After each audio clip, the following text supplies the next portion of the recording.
Well, um, we've got to find a better way to search. This is crazy. We use lots of different methods for our notes, and being able to search them should not be difficult, but we can't seem to find what we're looking for.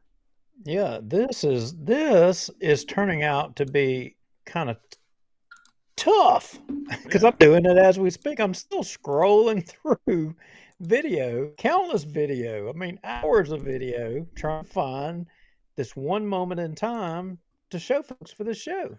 Yeah, this is nuts. I'm gonna hit my other mic, so hold on a second. You may lose me for a second.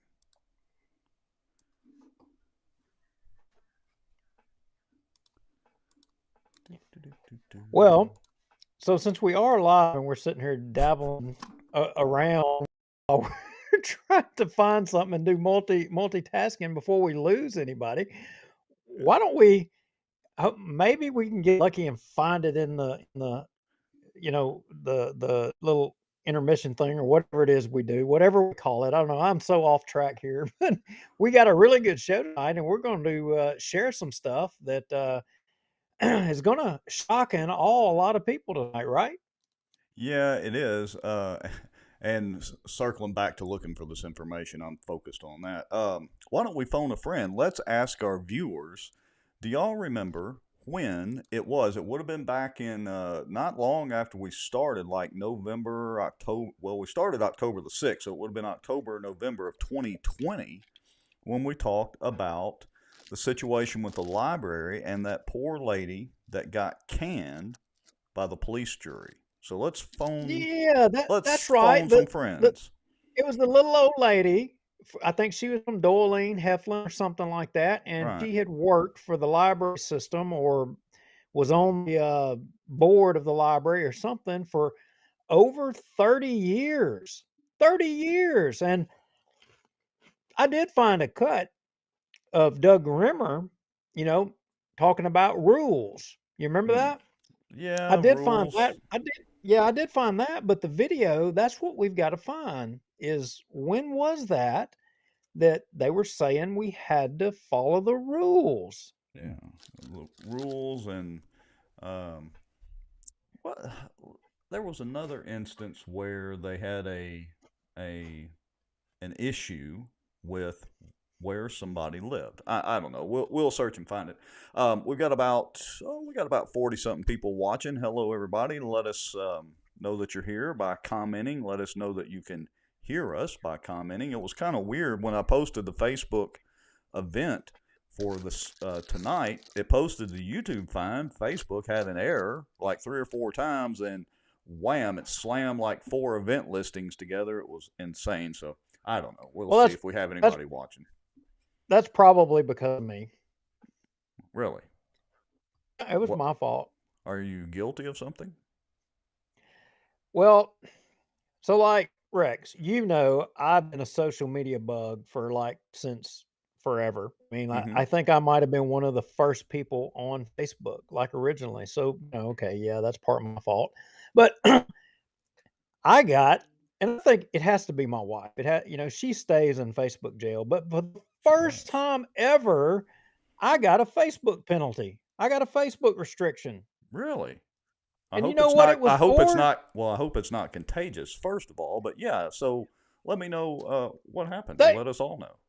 they said I posted something sexual. Wait a minute. Of all the political stuff you post, and granted, some of it's way out there, and you got dinged. They said adult sexual exploitation. That's what Well, they accused me of. well, who have you been exploiting? Well, I look, I'm going to is it if I describe the picture, is that going to get our show canceled?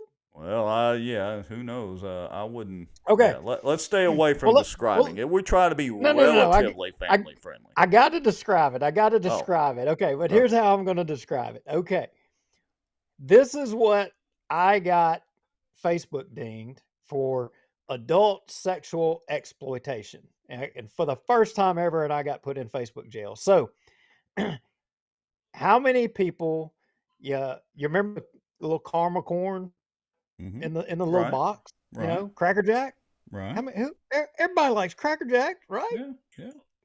Well, I posted a picture of a meme with Joe Biden on the cover of the Cracker Jack box eating Cracker Jacks, and underneath it said 10% for the big guy, Mm-hmm. and it had a picture of someone in his underwear and a pair of glasses, which is a son of his that allegedly has a laptop out there that the three-letter agency got that won't do nothing with and hid so that, Joe Hmm. Biden would win the presidency and nothing would come after that. Well, because I posted this picture of the Cracker Jack box Mm-hmm. with the president, 10% for the big guy, and his son in a pair of underwear with sunglasses on that was on the laptop. That's adult sexual exploitation. That's So crazy. my account's restricted. That's crazy. So you're the root of our problems with Facebook. I get it now. I am the root of our problems. Just Well, I'm sure your lovely wife got lonely in Facebook jail and you had to make a sacrifice to join her. Maybe that's it. well, well, she just chimed in there. She calls it a diaper. I mean, I'm Ah, saying it was underwear. well, underwear, I don't know. diapers, depends on See how that old you are, about the same thing. they read my mind. Most people looked at it and they thought it was a diaper. See, I thought it was underwear. So maybe Mm. maybe I am. I don't know. Out there on the ragged edge. I don't know. All right. Well, speaking of that, let's go ahead and do our countdown and intro and all that. Get our 2 or 3 minutes out of the way. That lets everybody um, share the video stream out and like it and subscribe and text your friends and do all of that kind of good stuff. Um, we want to say glad to see everybody that's watching in the comments. Cliff, Eddie, Charlie, and Judy. Judy Price, Ronald Cheatham, and of course your bride, Paul Johnson. Glad to see all of y'all. Michael Ferris. Anyway, so let's Jennifer go. Menard, Paul Yep. Johnson. So let's go ahead and do our countdown. Y'all know the drill here. This allows you to go get some popcorn if you want to, or whatever, as well as make you a stiff drink, or, well, if you're like me, I'm still drinking iced tea. You Whatever. might better get the stiff drink for tonight because we got a few bombs that are going to get dropped that are more naturally going to rattle some cages. And Yeah. if y'all thought we rattled cages here a while back, reporting that the federal folks had arrived downtown in Bossier City, well, you might want to tag a few friends because we're probably going to rattle that cage a little more tonight. And let me do a volume check. So hold on. I'm listening on my phone, so you'll hear it twice, everybody. I had a report from Charlie and I think Michael. No? Sounds fine on my phone. All right. We're good to go. Okay, let's get this out of the way, folks. We're going to go to our intro and our countdown and intro ads, blah, blah, blah, all that stuff. We will be right back in about 2.5 or 3 minutes. Y'all grab your stiff drink, grab your popcorn, and more importantly, grab a friend, and we'll be right back. You know.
Tonight broadcast is brought to you by David B. Womack for all your contracting and construction needs. The Outdoor News, fishing and outdoors for our area. Acadiana Mortgage, over 23 years in the mortgage business. Pelican Training and Consulting. Reach out to Michael Ferris. Smarter Geek, making technology easier. And the many supporters, donations, and folks sharing information and watching out for Bossier. Now, grab your popcorn and a drink. Here we go. Well, I didn't grab any popcorn, but I did I'd already grabbed my drink, so. Well, there is my lag again. It looks like it's done jumped in there. Well, I have prioritized traffic on my network on my end, so maybe it's on your end, but maybe it'll clear up here in a little bit. I'm sure it is. It's probably the Friends of Benton trying to put a little chokehold on me up here, or Facebook, worried about me talking about underwear rather than diapers. Who knows? Yeah, Good no. grief. Hey, glad to see Mr. Bobby Carroll Key in the comments there. Hadn't seen him comment in a while, so good to hear from you. So, what are we going to start out talking about tonight? Well, hey, just to kind of get warmed up and, kind of jump off into something. Hey, you guys know how much I love election integrity stuff. I mean, in fact, y'all recall remember, actually made a video of stuffing a ballot or how you stuff a ballot? Remember that? Yes. Well, how you would go about the process. Let's put it that way, legally speaking. Yeah. What you said. For demonstration purposes I mean, only. showed it on right. Showed it on video, with a hair dryer, heating up the glue to open the ballot, and then you put in your fake ballot. Remember that, right? Mhm. Okay. How many folks, Rex, did you hear about this company called Conic or something or another incorporated? I don't think I've heard of them. Conic, okay, so they made this software called Poll Cheat, right? And so if you're an election worker, I mean, it's this management software that you could put all your poll worker information in, and it just kind of manages that or whatever. And states and local districts, they all use this stuff, right? Okay. And well, as it turns out, there was this investigation, and I think even True the Vote may have been involved in it. The people that kind of did the 2,000 Mules thing. Well, Mm-hmm. they ended up turning it over to like a county in California, and they actually filed charges against the president of this company. And as I understand it, he had to turn himself in and for embezzlement and a lot of other stuff. Well, as it would turn out, all that information was being stored on servers in China, right? Oh, yeah, You knew that. that's right. Y'all Yeah. knew that. Yeah. Okay. Interestingly, there's an article, and I got it in the notes. See, we needed this little warm up because we are not warm at all. I put a link to a story in which the centersquare.com, which is an article that talks about Michigan stuff because this company is based in Michigan. Mm-hmm. And interestingly, I think they kind of got their start with, guess what? Economic development money. Now, remember us really? talking about the port last week? Yeah, and all that money that they got. That's right. So this company that ended up storing all the election workers' information on servers in China had gotten $306,000 in, economic development money from the state of Michigan. And in addition to that, in 2011, they had gotten $247,000 from the U.S. Department of Defense. Isn't that interesting? Yes, it is very interesting. Okay. I know you're bored. Maybe it's not interesting. All right. Well, here's the interesting part. There's the article, and if you keep scrolling down or whatever, and we can post the link in the comments. Mm-hmm. For people, you can go and read this yourself, and you're wondering, well, why is Duke talking about this? What relevance does this have to us? I mean, this is Louisiana. You're talking about California and Michigan. There ain't hardly, less Wyoming or North Dakota or Canada. None of this crap could be, any further. I mean, it just, what does it matter? Well, thanks to one of our viewers today, that Mm-hmm. a good friend of ours that sent a link to us, and this was Toby Thibodeau, Mm-hmm. a friend of mine, and she watches our show frequently, and she is you know aligned with a lot of people who have been on this show before. I've got another link a little lower down in the comments, Rex. Mm-hmm. If you will Let's go see. to that one, and you will show that one, everybody's going to understand real quick why I'm talking about that. All right, let me switch around here and let me do a little technical magic here, or swapping screens, really. And let's put that in there. Let's see. Yep, that's the Division of Administration. Let me share that out. Okay. Is that the one you want? That is the one I want. So apparently, thanks to Toby Thibodeau, she was doing a little research today and was looking, at the Office of Procurement with the Louisiana Department of Administration, and lo and behold, guess what company was found, in the records of the Louisiana Office of State Procurement? Oh, that looks familiar. Conic Tonic. Incorporated. Yeah.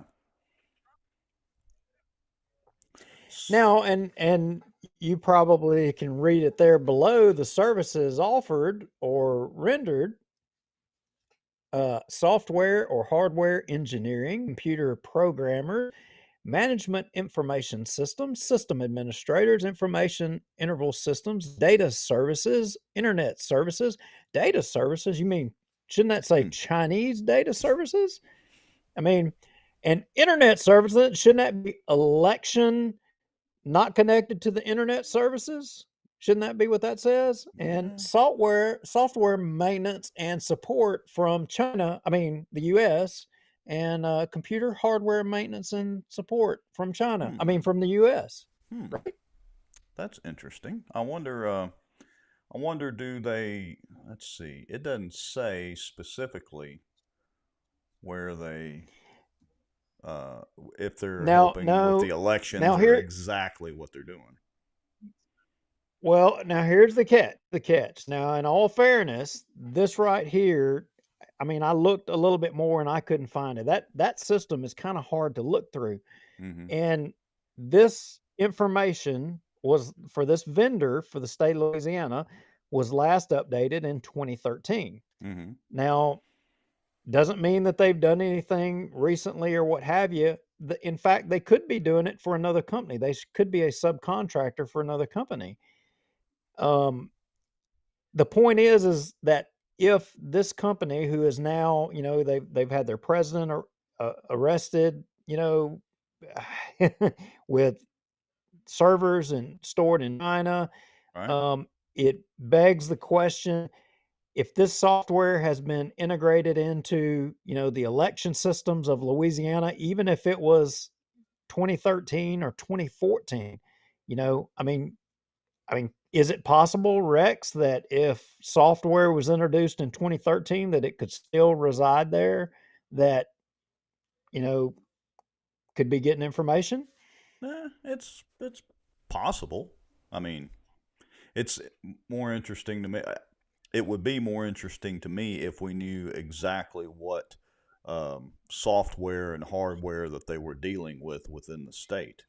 So, Well, here's the interesting thing. Now think about this, and you'll appreciate this. So this is just all the election workers' information, right? Well, mm-hmm. the change was made in the California and the Michigan deals that the election worker user credentials for electronic systems is included in this information that was stored in the poll chief software that was stored in China, which in essence gave the Chinese potentially access to the login credentials to all the election systems.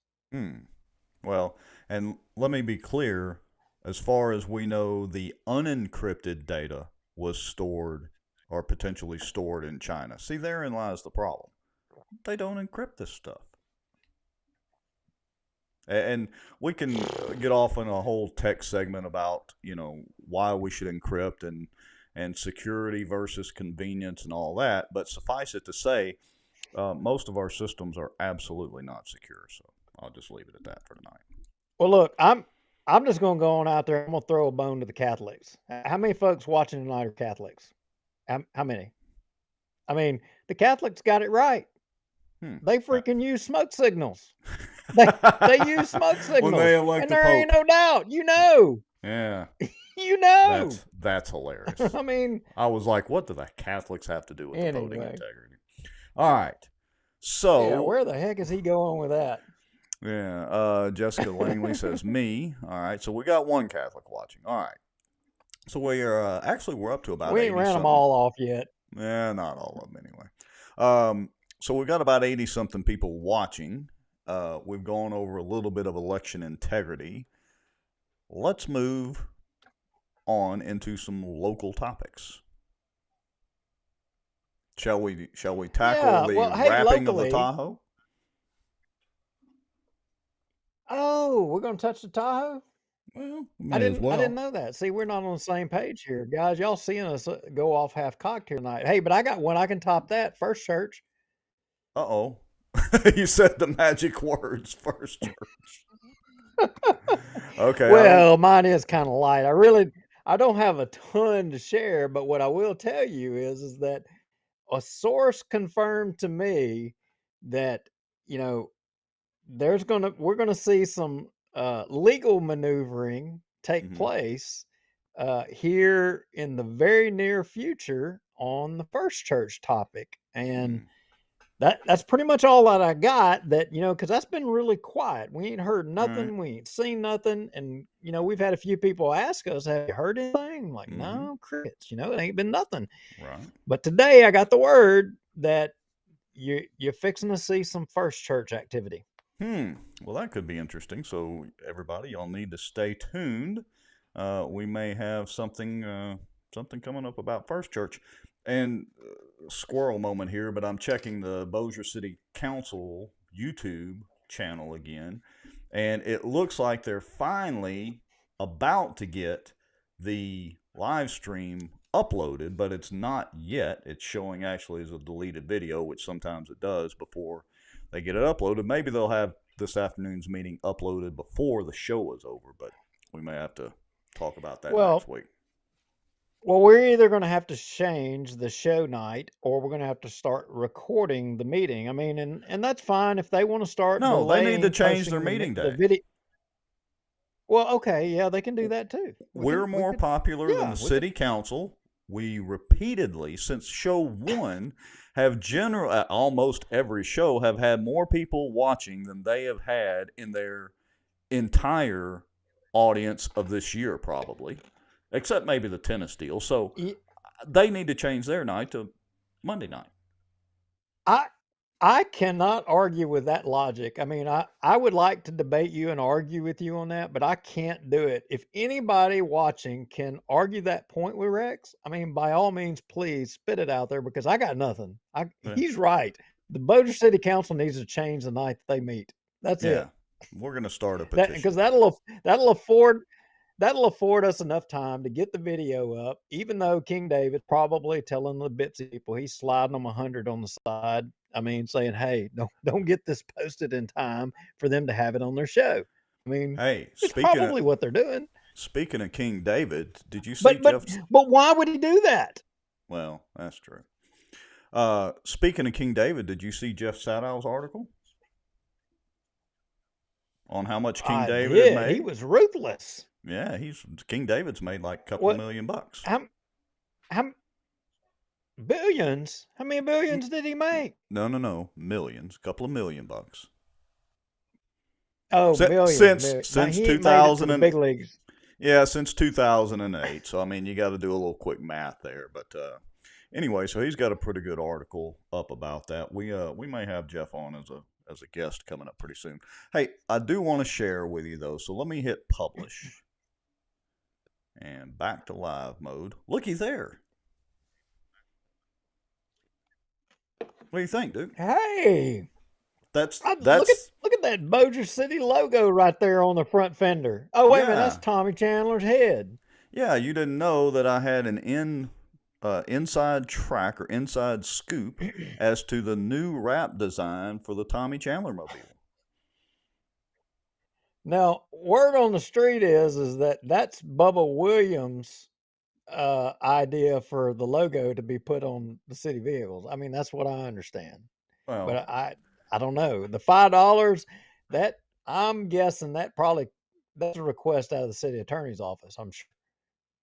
maybe so. And Oh no. You know what? Let me retract that. That's not that. I'll bet you that's Chris Smith and Brian Hammonds wanting that. They're trying to get some money for the city. well, he needs to raise a little campaign money. I guess he's going to need it for his reelections. Why didn't he just put, for tennis discounts, see Tommy or something like that across the bottom? I don't know. The Three Amigos mobile minus the Three Amigos. I don't know. Anyway, but word on the street is this is a leaked prototype wrap job for the Tommy Chandler mobile. Yeah, that's got Bubba Williams wrote all over it right there. So wasn't it in the agenda today to discuss on the at the city council meeting the putting signage as required by law on the vehicle? Did you happen to listen to any of that city council meeting or hear anything about that? Well, I caught part of it or what have you, but really the council meeting as a whole was it was boring. I mean, it was absolutely boring. I mean, I don't know if you've got any notes on it. I don't even know. You and I didn't get to talk. I don't know if you even got to watch it or not.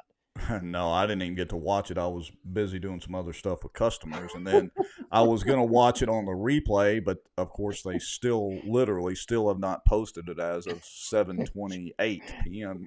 Kara says, "How about Bossier watching?" My wife, Bossier Watch on the back. We're on the back of Bossier City and Tommy Chandler. Oh God! I may have to see if I can do something about that. But anyway, so that's all I have on the Tommy Chandler mobile for now. Did you get to watch a lot of the meeting or not? No, I did not, unfortunately. Well, look. I'm going to tell y'all. There's a little bit. Since we don't have the video up, and so it's going to be off the cuff here. A couple of notes I hand wrote down. David did. I know you guys are going to be mad at us that we don't have it. It's not our fault. It's the city of Bossier. Y'all call King David for passing out them hundreds to him, something or whatever he's doing to make them not go up in time for us. But it has to be because of this. Did you know that King David, we got a point of order out of him today? Did you know that, Rex? No, I did not know that. Yes. And Tinsley Ball Field, that thing come up with that little bit of money they were going to use. I say little. I mean, I think we were talking millions again, but they were going to pave some more parking lots for people to park, in which nobody had any opposition to that, I don't believe. They need more parking space. It's understood you needed more parking space because some nights you have freaking everybody out there and you ain't got enough places to park. I tell you what they ought to do. They need to buy what is it? Not Cordova, whatever that hotel is, that ratty hotel right there off the highway. And I'm sorry if you own the hotel you're watching, but it's a ratty hotel. And they ought to bulldoze that and turn that into a parking lot. I mean, look, King David, you sit down there on the port. Y'all have no rules. Just buy the daggum thing and do some economic development and make a parking lot. Well, Probably watching right now and you're laughing about it, but do that. Do it. weren't That's a good weren't use of the money. Everybody here will think your economic development plan with the port is a great idea. weren't they supposed to spend like what was it, $3 million, or didn't they have it in the budget, 2.5, 3 million, something like that?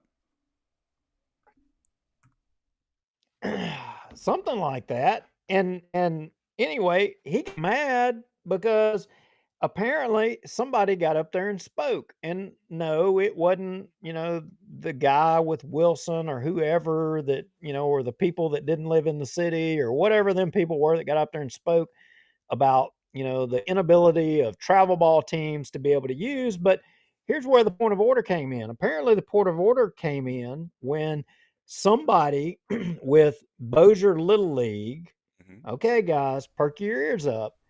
Somebody with a Bossier Little League got up there and spoke and said something to the effect of basically, look, we don't support you allowing travel ball to to come and play and rent, because if you allow them to come over to Tinsley and to rent or whatever, you're going to cut us out of money. That's basically what they were saying. Hmm. So David Montgomery jumped up there and point of ordered and shut them down. So let me get this straight now. Make sure that I'm correct on this. So the Little League is making all the revenue off of this, or keeping all the revenue. We as taxpayers are funding the park, and the city is not getting any, Well, let's call it, offset from Little League, right? well, well, I think you're kind of jumping the gun there. I mean, I don't know that. We don't know that. I mean, but it's interesting. I don't understand the baseball, softball. I don't understand the dynamics of all of that. But obviously, I don't understand. I do not get it. Why would so many people get wound up tight and my screen is froze? Can you hear me still? Yeah, I can still hear you. And your screen is unfrozen now. It was frozen a second ago. We're having tech issues, folks. It's looking better again. Oh, we lost Duke. All right, we'll let him take care of his tech issues and come back into the show for just a second. While he is doing that, guest is in green room. Duke, if you can hear me, let me send you a text message real quick. Let's get him. Let's see, restart and come back. There he is. Can you hear me? Whoop. Why are you in the green room? No, he's having issues. All right, so let's try it again. You'll have to leave and come back. It's got you in the green room. Yeah. All right.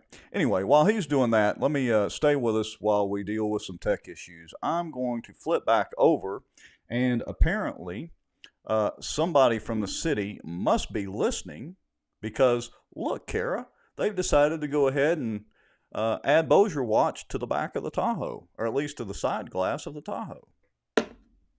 Ah, you're back. With audio? Hello, Duke. Paging Duke Lowry.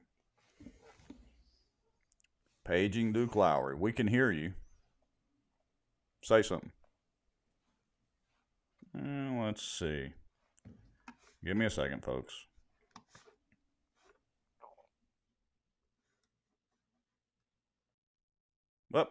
He's going to try it again. Ah, good. Glad you like it. Don't know how much that sponsorship is going to cost us, but apparently we'll be able to easily, identify the mayor as he as he travels around the city.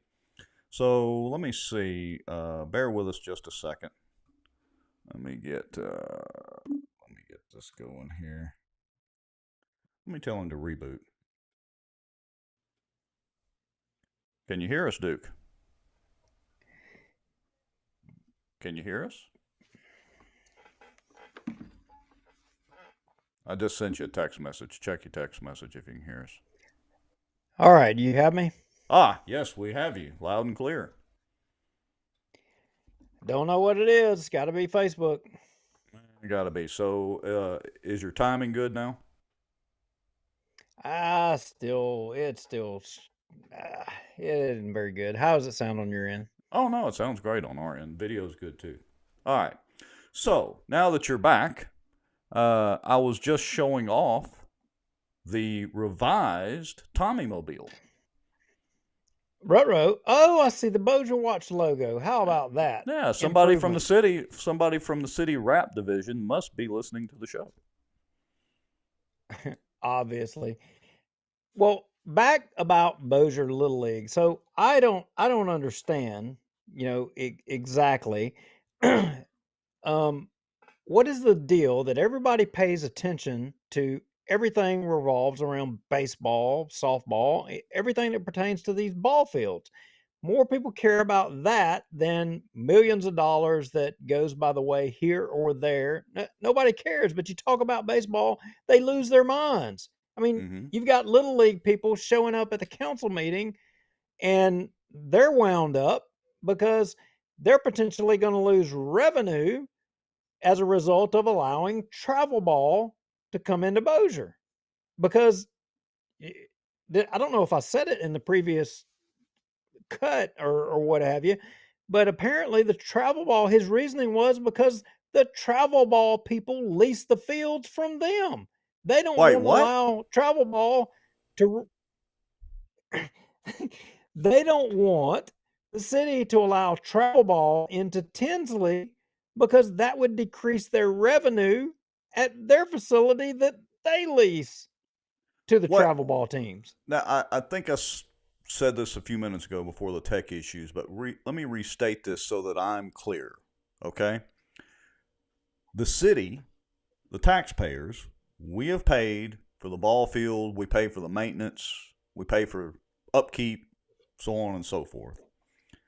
Little League is charging people to use the fields, and let's say select people at that. They're keeping all the revenue, and they're not really responsible for anything. Am I hearing that correctly? So the taxpayers are paying for Tinsley. The taxpayers are paying for, basically all the ball fields in Bossier Parish. They're paying for all of them in Right. Bossier City specifically as we're talking. And to my knowledge, they get no revenue off of any of it. Just All like right. the tennis courts. Somebody else gets revenue off of all these ventures. So Everybody but the city gets revenue. So before I get a bunch of hate mail, no, I have nothing against Little League either. As a matter of fact, I have less against Little League than I have, well, I don't really have anything against tennis, but it's the principle of this matter. And Ruth Pope says in the comments, let me go ahead and put this up there. It says, parents, quality of life. Parents want a place for their kids to practice, and they are blocked out to make room for out of town Little Leaguers. I would agree. This is crazy. Why can't they Now, do revenue sharing? What is going on? Wait a minute. So I'm not Ruth Pope Johnson. I love your comment because the interesting thing, she says out of town Little Leaguers. Right. Well, the Little League guy was making the point of out of town, practice ball people, or that was the argument he was making. This is screwed up. Who dreamed all? And he I was know making that argument, Rex. Who dreamed all of this up? I mean, granted, I've only been paying attention to local politics for, well, the past couple of years since we've been doing the show, other than, whatever happens to maybe make the newspaper. So it's as much my fault as anybody else. But who dreamed all this up? I mean, so if she's right, out of town Little Leaguers, you're going to block out the out of town travel ball people, for out of town Little Leaguers. I got to wrap my head around this a little bit. So who's picking the winners or losers? Is Bossier City or is Little League or Tinsley, or who's picking the winners or losers here? Well, that's what I'm trying to wrap my head around, and in just a few minutes, because I didn't have time to think about all this before the show and all that to come up with some cute commentary and all that. But that's what I'm trying to wrap my head around. I mean, again, I can't get over the fact that Bossier City, well, hold on, Bossier City is so short-sighted that they can't sell sponsorships to the games, sponsorships to the fields, to generate some revenue, to further expand the deal. They're just shoving money at this and letting Little League keep the revenue. That's the way I understand it. I may be incorrect. Somebody in the audience, wait a minute. Now, Rex, we've got to defer to our audience, because I think our audience is on to something, and I think we've got to follow what they're saying, because you know what? Here's the deal. We don't have enough information, and probably to get to the heart of this, we're going to have to get in for more information. Barry Butler says, let's see the contract. Julie Ferris says, where are the contracts and the agreements? Yep. And Julie Ferris says, we need a FOIA. They're right. We're sitting here debating about it, Right. and we don't know. I mean, like the tennis court, we knew, we dug, we found out what is actually the deal that Shreveport has with Querbees, and we found out what Bossier had. Well, the Bossier City Council decided, you know what? Screw the citizens of Bossier. We don't care what contract Shreveport has and what accountability they have. We don't care, whether they have to mow the grass over there, and that don't matter. We got people in Bossier City government that can mow the grass at the tennis court. We ain't worried about that. We're going to pay for that. If that's the case with the Little League and, travel wall, then by all means, we're going to, I guess we need to find out and send some public information requests. Yeah, we need to shoot off a deal. We'll keep Jacobs even busier than he already is with all these information requests. But yeah, we need to shoot off we need to see the contracts between the Little League and the city. We probably need to dig back through the archives and the minutes and all that and see when they've discussed this. We need to get to the bottom of this. Oh, Jessica Maddock is suggesting, like Tommy Chandler did, that everybody uses Uber to go to the concerts down there to avoid have to pay the parking thing. Oh no! Well, you know what? Maybe that may be a stretch. That may not be what she was meaning. I don't think that's quite what she meant. She did correct herself in the next comment, but she says, "I think the whole darn city should be under independent on it." Let's see. Michael Ferris says that was a joke, Jessica. That was a joke. Yeah. Michael Ferris says, point of order. Someone asked Phyllis for the details. Let's see. Mary Gates Touch says, we are using a Verizon MiFi. We live in plain dealing. It is moody, but gets us through. Hey, we're glad to have you, whether you're on a MiFi, even if you're on dial-up, we're glad to have you. All right. Hey, if you live in plain dealing, hey, Mary Gates Touch, we are wondering, how about, those tax increases in the city of plain dealing, and then kind of for the water on, the increases that they were talking about doing. Is that the increases that's going to pay for, the increased requirements for the sawmill out there that the port, put $14 million in? Or are you Mary, have you looked into that? Are you one of the people that's having to pay some extra to cover those costs? Just kind of curious. All right. Let me. Crickets. Yeah. Silence. Crickets. All right. Let me do this. Let me share my screen out again. Hold on just a second here. Let me resize this and I'll hit live.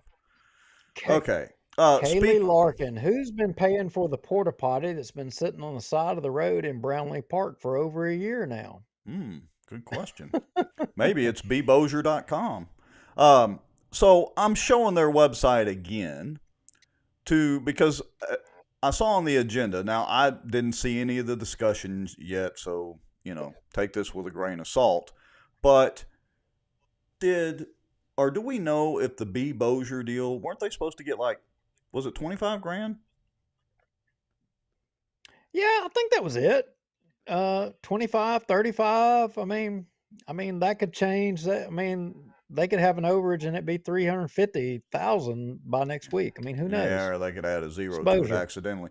But what the hell are they going to use it for? First thing they need to do, again, is build a better website. Do a better logo. I mean, this looks like a fifth grader did it.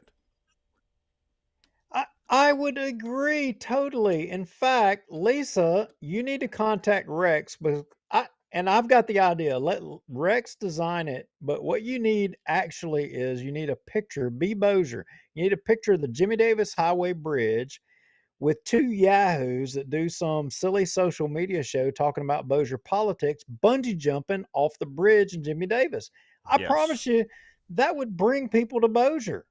Yes, You're it going to would. bungee jump off of the Jimmy Davis Bridge? That would bring people to Bossier. People would come from all over to bungee jump, and you'd get on a jet ski provided by who, Rex? At the bottom? Well, let's see.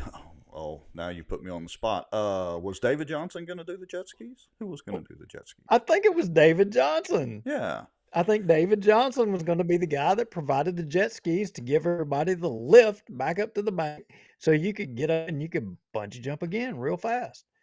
And Julie Ferris says Wix can do that, which is free. I wouldn't. Well, this is actually worse than Wix. The first thing they got to do is redesign the logo. That looks like somebody puked up a Bossier logo. Hey, speaking of this is totally off the cuff, but kind of related to what we were talking about. Speaking of bungee jumping and having photos of bungee jumping, which since we haven't been able to do yet, because now I guess the Jimmy Davis Bridge is on hold again or whatever, we would have to either Photoshop the bungee jump or we could superimpose us with video. But speaking of that, did y'all see the Adrian Perkins video yet? No, I guess that I haven't. No. Okay, Do you have it? Well, I don't have it queued up, but Well, just a second. Let me I see did if I not. can find it. I did not see it. I did not see it. And Rex, I wanted to point out to you something. Somebody gave me some, and I'm just wondering about everybody watching. Somebody gave me some, uh, you know, constructive criticism about our show. Oh, okay. And I'm just wondering if a lot of you feel this way. I mean, this is serious, dead serious. Okay. They said that sometimes when we get to talking, Rex, and we're joking and just kind of chatting, that some of our jokes kind of go over the heads of a lot of people, that they don't get it, that they don't understand what we're talking about. Wait, we're You know, supposed and to so be like when joking we're on this making, show? well, isn't some of it comedy? Isn't Mhm. some of it being funny? We're making fun of our local I mean, I'm making fun of them. I didn't know you were being serious. I'm making I fun of thought them you were too, joking. but no, I'm pretty much serious most of the time. But in all reality, yes, I could understand where some people don't get it if they don't know the behind the scenes stuff. So, Well, the bungee jumping thing, and right. for those of you that's watching the show, it may not have been watching when we were talking about that subject matter.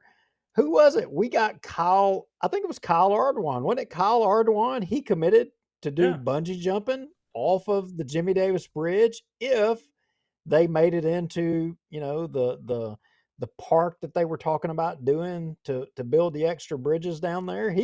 We had him on the show, and Kyle Ardoin said, you know, hey, I'll commit to bungee jump off of it. Y'all get into a park and you get bungee jumping off of it. And Lisa Johnson with the Bossier Chamber, you know, she said, hey, we'll seek to get bungee jumping off of it. Yeah. Now, interestingly, the B. Bossier thing, that's Lisa Johnson in the chamber. And where is Lisa? Lisa's like went AWOL from Bossier Watch. She doesn't comment. She doesn't come on the show anymore. I think she got her feelings hurt. Mhm. I don't know. Maybe it has something to do with the Lieutenant Governor, Billy Nungesser, who we have sought to get on this show repeatedly, who has made a point, and y'all can tag Billy Nungesser that's watching the show, that we're talking about him, that he has not came on the show. And we've sought to get him on the show for, I'm going to go out on a limb, while. 6 months to a year. Yeah, at And least. in fact, the Jimmy Davis Highway, we wanted to get him on to talk about that because he made commitments that Lisa Johnson spoke about at the police jury meeting, that he was all in his office, and we wanted him to speak about it. And he has yet, his press person seems to continuously give us the runaround for some reason. I'm still holding out hope that he will be, upstanding and come on as a representative of the state of Louisiana as the lieutenant governor. He's supposed to be promoting tourism and promoting Louisiana. I mean, why would he not come on this show Good to question. talk about, a project that he's already committed to? Yeah. He needs to Well, come on. I mean, I don't understand. I don't get it. I don't get it either. So, all right. He will go paging on. Billy Nungesser. He will go on the fake news media. He will go on the fake news media, but he won't come on here. I mean, Yeah. so I can only believe that there's got to be a reason, but All right. I guess we'll find out in the long run. So while you were attempting to, Beetlejuice Billy Nungesser into our show again, I found this report card ad. Now, I know this is Shreveport politics, but a little bitty sliver of Bossier is in Shreveport, but this is a cool ad. Have you seen this yet? Hello, Duke. Whoops, we lost Duke again. Okay. So I'm going to go ahead and play this ad and run it, and we'll see if we can get Duke back again. Let me see if he's going to call in, maybe. Let's see. Let me go ahead and launch the telephone call stuff. And let's see, Skype applications. All right, so that way if he does decide to call in. All right, but anyway, so I'm going to run this ad for y'all, and I want y'all to pay attention to this because this is, they're calling it deep fake stuff. Hello, Duke, can you hear us? Hello, Duke. I'm back. Roll with it. Okay, here we go. Let me see. Let me get this stuff out of the way. All right, here we go. Whoops, here we don't go. Let me unmute it. All kinds of technical. I wanted to see this. I heard something about this. Is this actually his campaign commercial? Oh, just watch. You'll see. Mayor Adrian Perkins, please report to the principal's office. Mayor Perkins, do you know why I've brought you down here? You have a job offer? No! What? You currently have an F in keeping our community safe, an F in creating jobs, and Ma'am. you're literally falling asleep on the job? Did you just bring me in here to yell at me? No, Adrian, I brought you in here to tell you that on November 8th, we're not voting for you again. What'd you think of that, Mr. Lowry? I don't know who made that video, but I'm going to tell you. The sulfur industry is worth nearly $13 billion. Whoops. They need a pay raise and they need yeah. a promotion. Whoever that is pure gold right there. That is probably the best local, region-wide political ad that I've ever seen. That right there is up at the top. I mean, that one rates up there as good as they come. I mean, remember the one with pushing Granny over the cliff? I mean, in one of the presidential elections. Right. I think that one rates up there right with that. I really do. Yeah, it's definitely good. So I thought we could utilize the same deep fake technology and we could go ahead and bungee jump off the Jimmy Davis Bridge before they even start construction. I mean, look, is this on a China server somewhere? How is this? How is that possible? I don't know. I'll have to start digging into the software that they used and see how that works. But that is a great ad. I saw credit to Keel for bringing it to my attention. I saw it on Keel. Of course, it's on YouTube if you want to go find it. But that's hilarious. All right.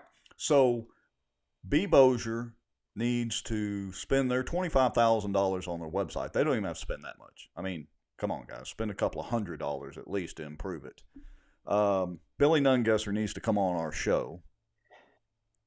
And Tahoe Tommy needs to have the logos on his Tahoe and needs to be able to be easily identified. Well, Go ahead. well, Rex. Now, playing devil's advocate, in all fairness, Jeff Landry has not come on the show either. Well, that is true. Have we officially invited him? No, we haven't. In Oh. fact, we have only invited Billy Nungesser. Now, granted, Billy was, in the middle of the Jimmy Davis thing, and that, prompted some of our requests, and that prompted us seeking to get him on the show, as well as the Cypress District stuff. But look, Billy's had a hand at the Cypress District. The police jury, I think they kind of favor the Cypress District. I mean, they kind of favor Billy Nungesser. And, Landry hadn't exactly been a fan of the Cypress District. And, I don't know that the police jury has actually been fans of, or the 26 JDC hasn't exactly been a fan of Jeff Landry. So I don't know. Neither one has come on our show. Maybe we need to extend that to Jeff Landry, since Billy Nungesser, has shown that he doesn't want to play ball and come on the show and meet, all you guys and listen to us, ask him, and hit him with some questions, and maybe some of the questions that you pose live on this show. I mean, politicians should be willing to come on and take the fire. Yeah. Hey, Regardless, good or bad, they should be willing to take it. look, And when they don't take it, that ought to tell you something. well, and look, I'll give full credit. I didn't support Robert Mills for state senator, but he has come on the show a couple of times. He's answered every question we've posed to him, or at least tried to answer it, to the best he could, and has been a great guy to interview. And I would say he's of course welcome back at any time, but he's a blast to interview. So Billy Nungesser, come on the show. All right. Yeah, somebody tag Jeff Landry. I mean, Yeah. it's time. Jeff Landry's done announced for governor. I mean, I'm sure that Nungesser's going to announce for governor at any time. And I mean, no Michael Ferris. I mean, we don't sponsor any Post Your Watch. I mean, I guess we could end up sticking a logo on somewhere or something. We'll put logos on Nungesser and Landry's We need tires. somebody to distract him for a little bit, and while they're in the parking lot, we'll slap a logo on there. All right. So, But either way, we're gonna tell y'all how the cow ate the cabbage on both of those guys and that race, and Right. and we intend to be heavily weighed into the next governor's race. So, speaking of politicians and speaking of being forthcoming and all those other things, if you notice in the list, your favorite person, Seabiscuit, has doubled down. And I don't mean that in a racing context, as in he decided to go for another lap around the track. Not Seabiscuit. Yeah, are you meaning that he would double down on anything? I mean, you're kidding me.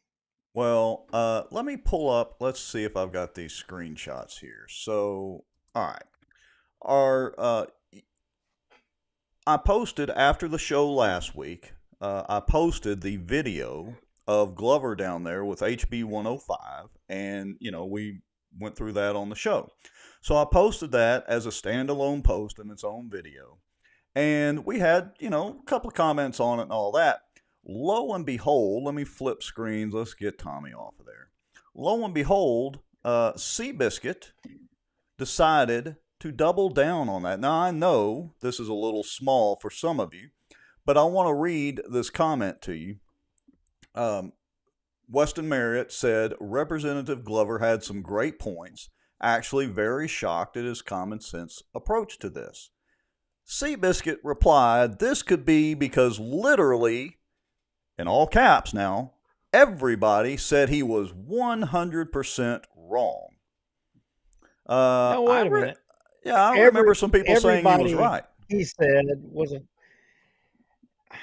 Yeah, no, not everybody did say that he was wrong. What is he trying to say there, Rex? That Glover's wrong. And so anyway, Everybody, he yeah. said, Yeah, because I think he kind of Okay. had a little bit of a typo. But he's basically saying Glover was 100% wrong and that everybody says he was wrong. Now, I remember we had a guest on the show, as a matter of fact, Danny McCormick, who doesn't think that Glover was wrong at all. And Danny's, if I'm conservative and right wing, Danny's super conservative and even more right wing. I guess we touched a nerve because my messaging has suddenly picked up all of a sudden mid-show live on some of what we've already commented on. Oh, really? Well, we'll get to that here in a second. But I'll also want to point out, and again, folks, you can go check. It's the Cedric Glover video that where he's talking about HB 105. We talked about it in the last show, but I posted it as its own post after the show, and you can go under there and see this commentary. But anyway, and Weston came back and countered and had a very, very good comment in response to Seaballs. He said, if you disagree, part of what he said, if you disagree that the port has already been granted those powers by last year's legislation, I would say that Representative Glover would be correct in removing those powers in the transitory legislation as he was attempting to do so, if he believed that was an unnecessary addition to the previous law. He is also shining a spotlight on the legislature's overstep last year in enacting legislation that grants broad authority to appointed and unelected bodies that may have deleterious effects on the residents and commercial organizations near the port's footprint and now wherever the port wants to expand. He also said, I don't think Chairman Joe Stagney would have stepped across the aisle in support of the amendment if he believed that Representative Glover was lying or saying things that were incorrect. And not only that, let's see, Tim Mueller had a comment, I think it was on the same post, said, why is no one locally fighting this? Because it doesn't affect tennis. And again, Seaball, because everything Glover said was wrong. Well, here's the thing. Why is it that if Seaball is the conservative, and best friends with the constitutional conservative, why is it that he supported legislation in the first place that, would have given somebody, powers that they're basically unaccountable? Why would he do that to anybody? Well, why would he do that? It's funny you should ask that question because Seabiscuit in all his infinite wisdom has given us the answer in black and white, or gray and black as the case may be. Barry Butler, good friend of ours, posted on one of Seaball's posts. So this is over on Seaball's Senate page. He says, Barry said, why did you support the Port Authority expanding its operations beyond the confines of the riverfront? The law overrides local elected inputs. Seaball responded, the port is the biggest economic development job creation engine we have going for us in Northwest Louisiana. It needs our support. Barry says, but why cut out the local government from any say in port projects? And this is where this is the best quote he could have given us. Seabiscuit says, quote, I am a firm believer in less government, not more. We need to create jobs. Folks, this is literally creating bigger government, a bigger bureaucracy, worth billions of dollars, but Seabiscuit says he's a firm believer in less government. That's about as stupid as it gets. But less government, but more government jobs, because in essence, government funded jobs is a government job, right? Right. I mean, in essence, I mean, so in this Senate race, I want you folks to remember this. In one breath, Glover, who oddly enough is supporting literally less government, more accountability, In one breath, Seabiscuit is telling everybody that Glover is 100% wrong, which we know is false, that nobody supports government. Again, that's a lie. And he says, and I quote again, I am a firm believer in less government, literally for the Port Authority, which is arguably the biggest government entity around here as far as money goes. And they have taxing authority too, by the way. Well, he said that pretty much everything that everybody was saying was 100% wrong. Didn't I read that somewhere, I thought? Yes. And I mean, I'm just wondering where is it that, you know, the Bossier Parish Police Jury, you know, the MPC, where is it that anybody can stop the port from taking any action that they want to take? Where is that? I would encourage, you know, Alan Seaball for state senate to chime in and tell us, where is that at? Where is that in the law that restricts them or holds them accountable, or, you know, where's that at? If you're the less government person, I mean, you know, government of the people, by the people, if you believe in that, that's what you said.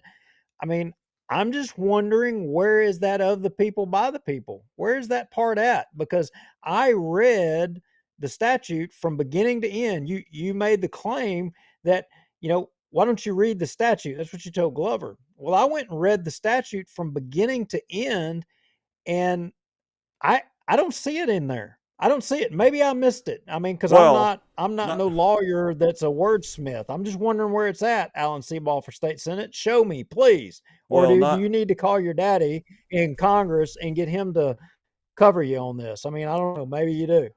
well, not just that. I mean, what Seaball did was threw a big red herring out there because unfortunately Glover had not looked at the statutes, because the one that Seaball said literally is not there.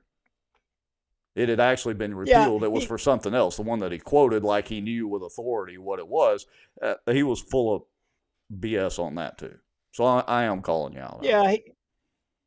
yeah, he was just throwing that out there because he knew nobody at that point had read it or what have you. But he throws that out initially, and I would say that's the lawyer in him. He's just throwing it out there to see if anybody technically had read. Because the truth of the matter is 90% of the population, they don't read any of this crap. So he can fall back on that. But for the few percent that do actually read it, okay, we read it. Where's it at? Because I ain't seen it.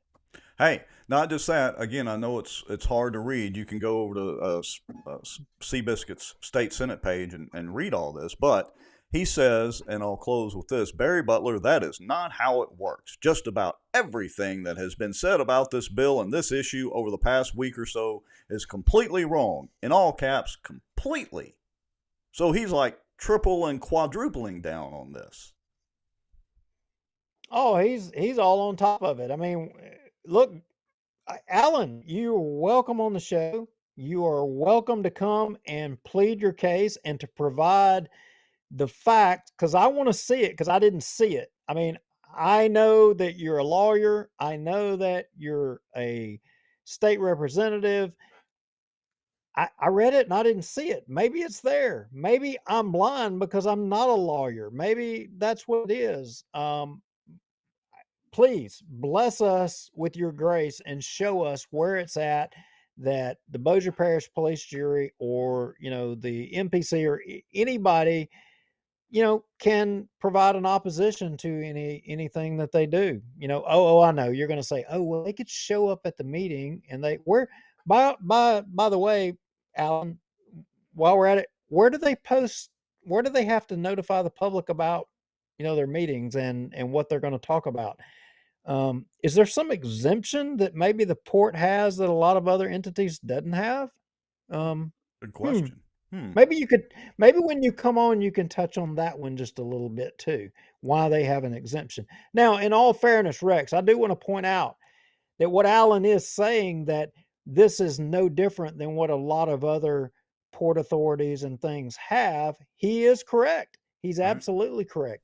They have already granted other ports across the state the same powers to govern over a whole parish with no oversight by, their bodies within their parish as well too. So like when we were Yeah, but joking that if the port up and decided they wanted to put some undesirable thing next to your home, they could do it. They've already been doing this in other parishes. It doesn't make it right that our local delegation moved forward with legislation because other parishes had done it to do it in our parish. That doesn't make it right.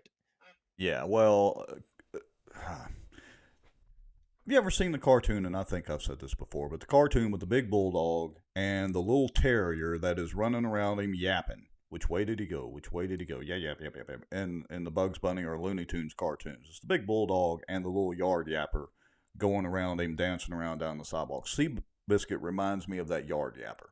Because not only this, folks, if y'all want to go read that commentary, I'm showing you a screenshot of the post, and it's where he's touting being, A++ rated with the Louisiana Sheriff's Association.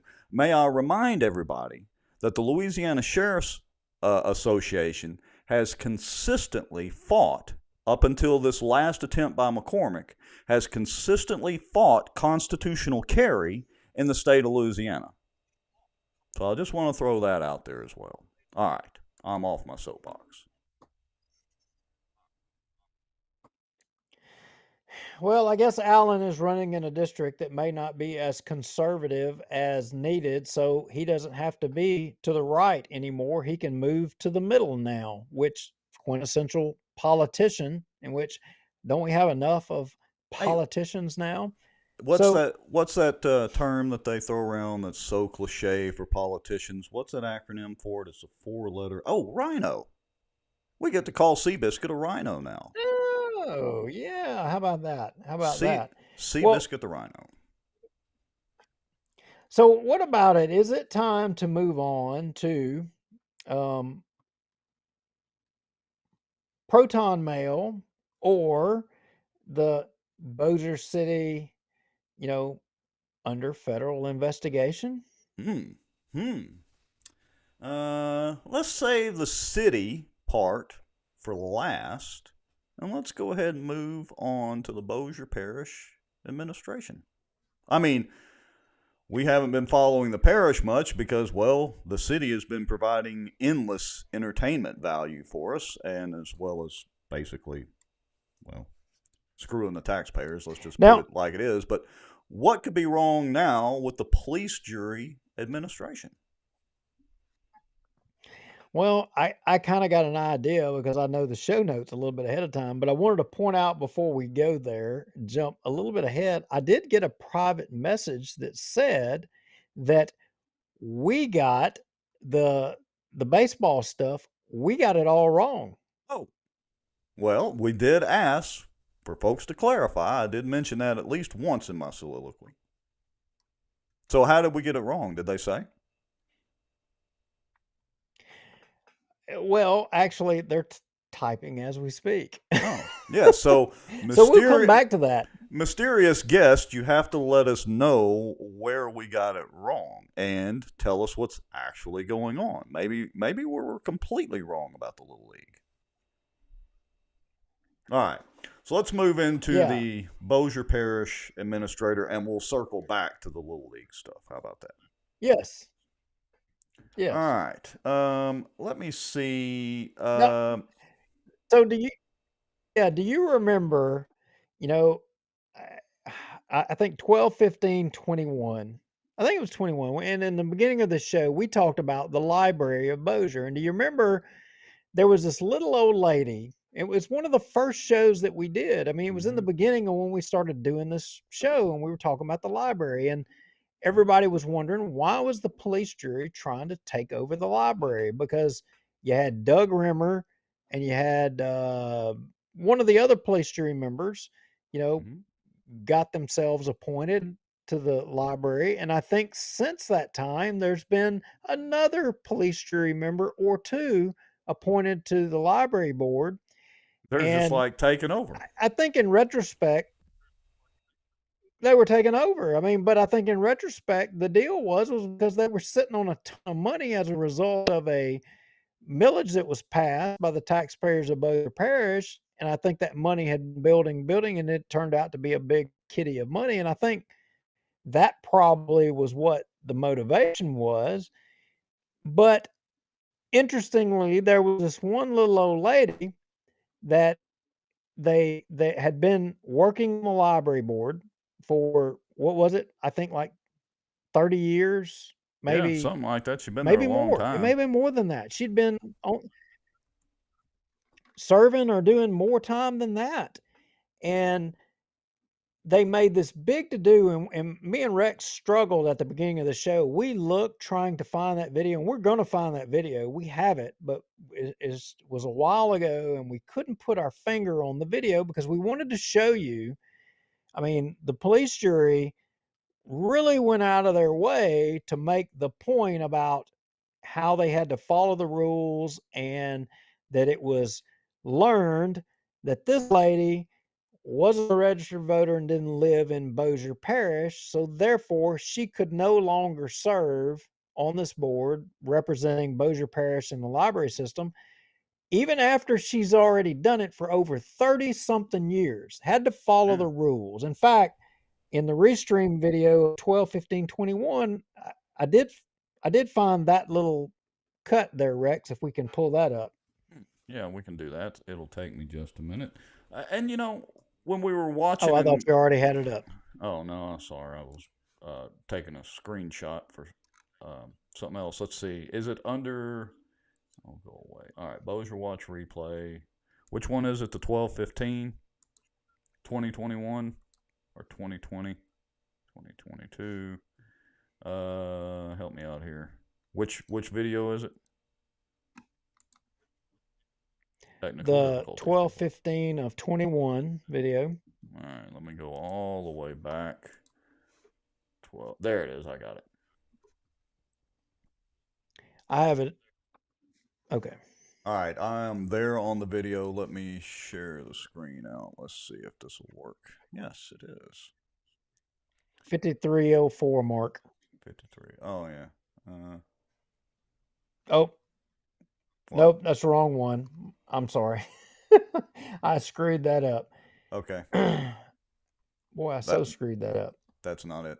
That's not the right mark. Anyway. Right. It's live, folks. No, that's not it. But that's for another. That's in this story right here. So don't hit play yet. We'll cue that up here in just a second.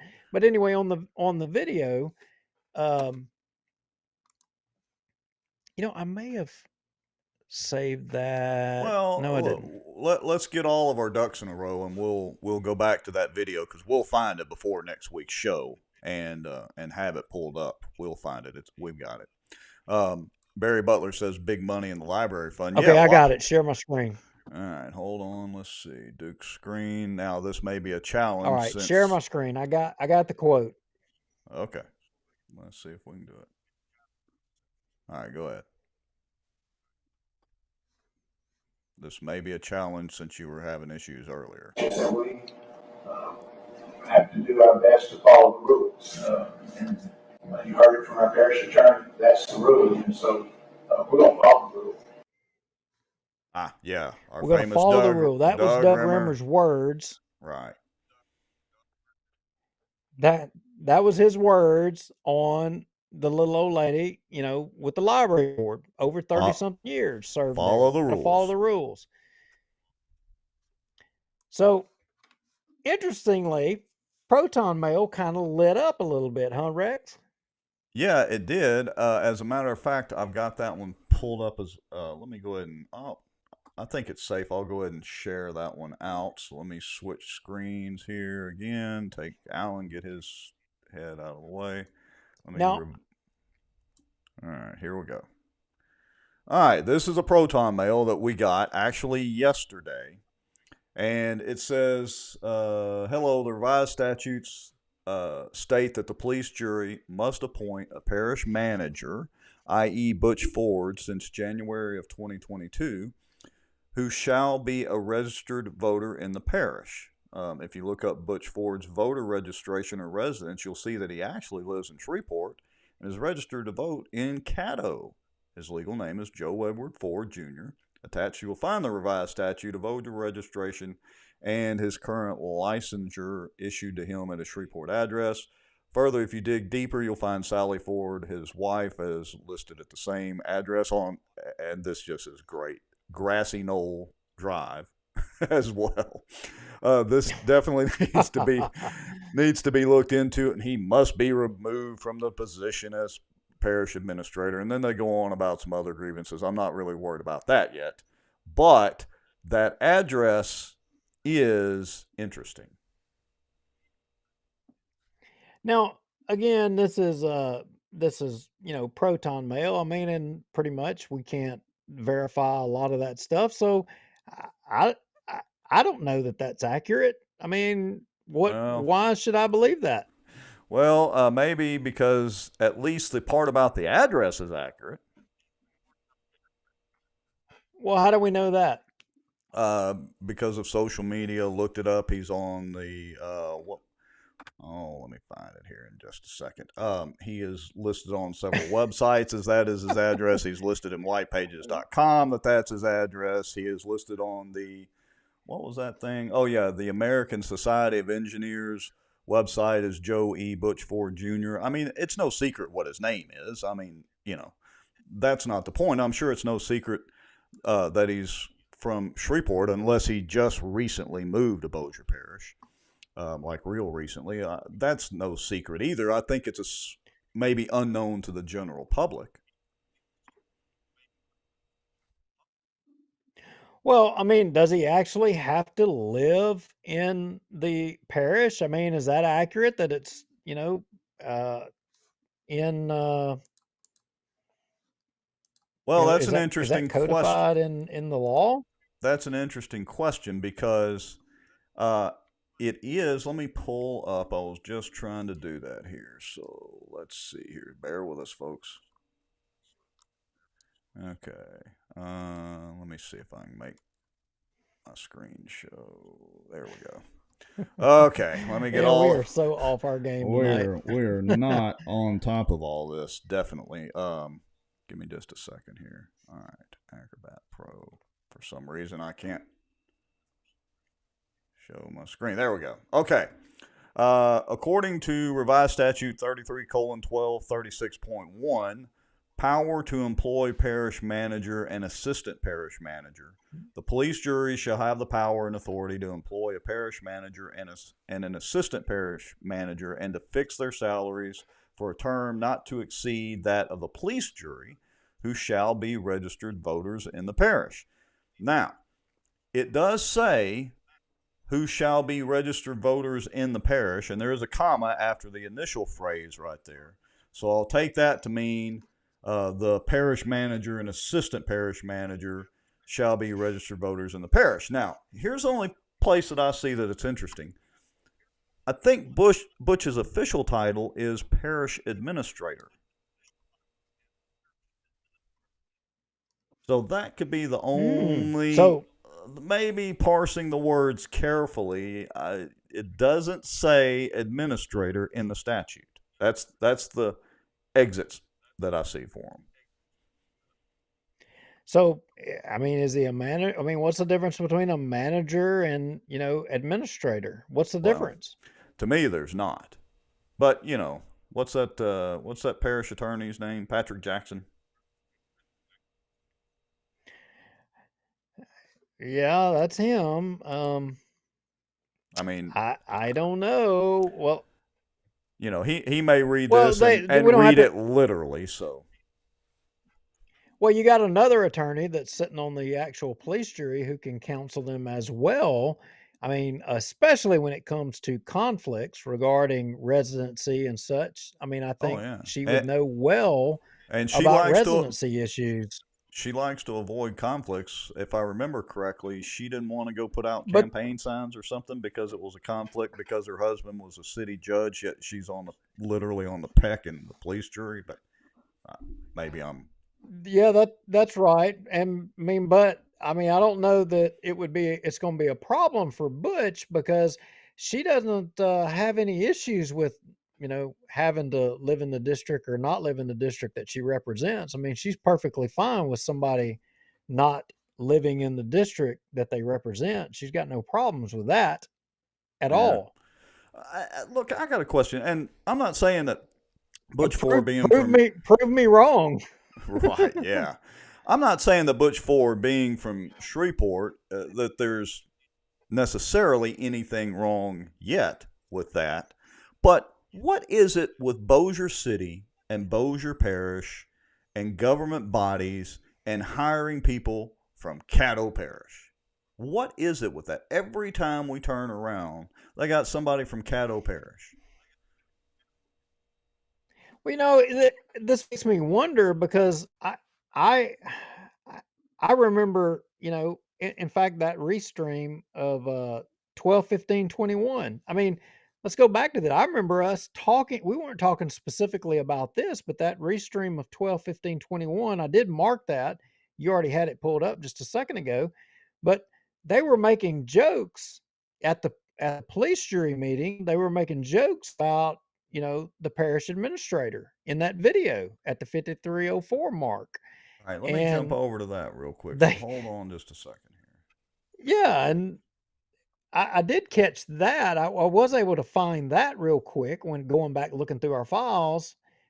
All right, let Play me, that real quick. yeah, 5304 mark. All right, here we go. Let's Yeah. see. Let me make sure we're up there. All right, here we go. Not too late to change your mind now. We hadn't confirmed Butch yet. Got a little fun going. We got to vote on Butch on the first. Now you got until the first. You got a bet. You're saying there's a little room for negotiation? Yes. Let me get with my attorney. If I can get the same pay for half. No. Hey, you know, after about a month They of win. Butch saying we can take care of that, you got the job. You stop it there. All I right. mean, they're joking about it. They're making all big fun. And I remember us covering this show. We were watching other subjects in this council or this police jury meeting where we were covering other subjects. And I remember us joking about, well, they're not even going to advertise for the position. Right. Well, you know what? Today, I'm not wondering about whether or not they're even advertising for the position. What I'm wondering is, do they even vet anybody that they hire for any of the positions? That's Because a good question. if a qualification is that you have to live in the parish, obviously they didn't even check that box. They didn't even check it. It didn't matter. Not only did they not advertise for the position for anybody who would be interested in the job, who they hire, they didn't even verify that they had credentials to do it. Now, I know I'm being coy here. I mean, Butch has been around a long time, and I mean, I give Butch credit. I mean, I remember Butch Ford Rex, and we'll go back. We'll touch on this flood issue. I know you're a little sensitive about this out there in Stockwell. I was there. I was there in the Bossier City Fire Department Training Center when Bruce Easterly, the numbers off of the flood levels were coming in. You had Butch Ford there. David Jones was there.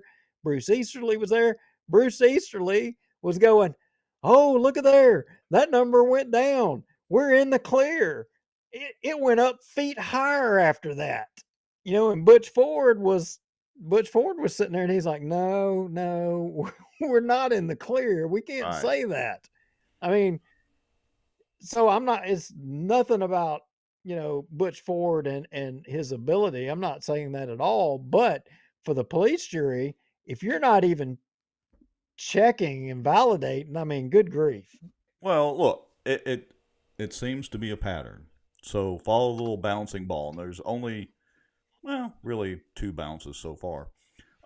If we're not following the rules on bridges to nowhere, if we're not following the rules on whether somebody should be a resident of Bossier Parish or not, I mean, what else aren't we following? I'm sure if we dig, we'll find even more. It would seem that overall rules don't matter anymore. And for so many circumstances, that seems to be the case. It doesn't matter in Bossier City when it comes to Shed Road and whether or not Manshack, it's in their contract that they were responsible for that. It doesn't matter that the Bossier City Council, you know, voted to do away with the roundabouts so that they wouldn't be having to close Shed Road, then all of a sudden arbitrarily, oh, we're doing roundabouts again somehow, some way, and it was Manshak's responsibility to take care of that with the railroads, and the city of Bossier doesn't. Yeah, I went off. It's like a It's like a bottomless pit magnet for for me you. with Manshak and Walter O. Big Carriageway. I don't, Right. That's gotta keep it separate. That's city stuff. We're on the parish right now at the moment. But in all seriousness, you're right. It's just this pattern of what's going on. And fortunately, we've got, as we said before, social media to bring this out to light. And I'd like to point out one more thing, too.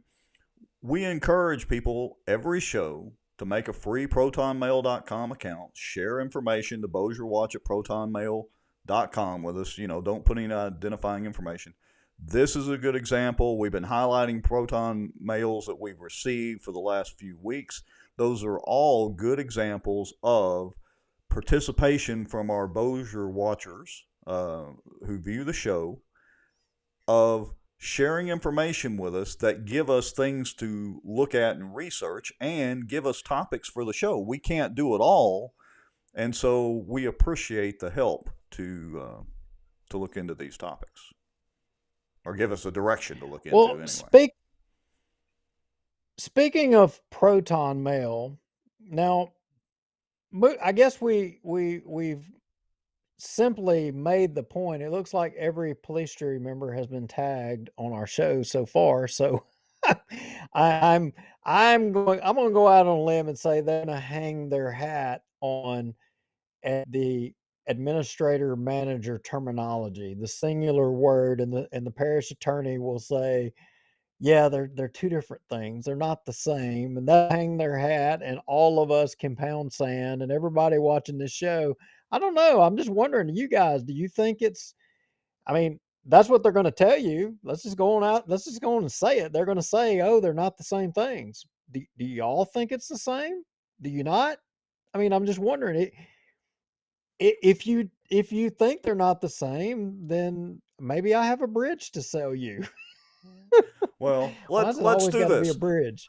Look, folks, y'all dig into this and look it up for yourselves, and then come back to us next week, and in the comments, let us know what you think about that. I mean, you can go back and review the show and see the email for yourself, and let us know what you think. I challenge at least a couple of you in the comments. I challenge you to look into this and come back and report to us, and we're going to dig into it some more as well. And let's see where we end up. Hey, I had an idea before we go into the next section, and we were talking about, because this will be the section, and we'll close the show after that. But I mean, it's going to be the section. We advertised this show about Bossier City, and were they under a federal investigation? Question mark. And talking about soliciting information and the people that watch the show, you and I briefly chatted about an idea, and I'm curious as to what people watching the show think about this idea. So the idea that you and I kind of had a little dialogue about was utilizing everybody watching our show to participate in seeking to get information and trying to expose things. Yeah, we do that by Proton Mail, but some folks don't care. I mean, there's some folks that, I mean, they're all for transparency. They don't care. They want to be a fighter and want to be involved.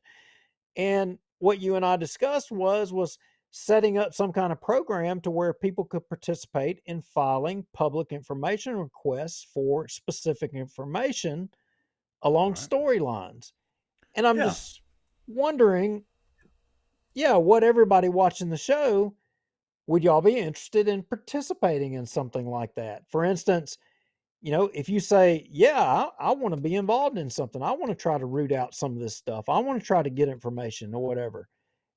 Maybe it would be something as simple as, we have a lead. You say you want to be a volunteer to solicit information, and, we get the lead, we send it to you, and you submit the request and you get it. Yeah. Crowdsourcing. Look. Perfect, Rex. Yeah. What do you think about that? And we've got a template posted on the Bossier Watch Facebook page. I will get it actually posted on the website. I'm going to update the website, which I haven't done here in the next couple of days. But yeah, crowdsourcing. And look, we do a lot of information requests. As a matter of fact, Duke, you actually do the vast majority of them, truth be told. But we do a lot of public information requests. But the fact of the matter is, you can do them too. You don't have to be some sort of, amateur journalist or whatever we want to call ourselves.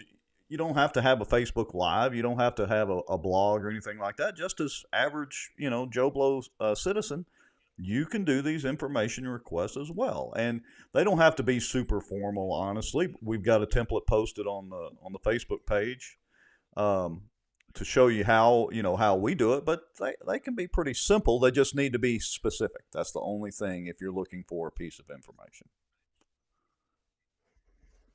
Yeah, and believe it or not, it takes a little bit of time to sort through this stuff. And just like what Rex just posted there, crowdsourcing, we kind of think that we can get more accomplished with folks helping and crowdsourcing, seeking information.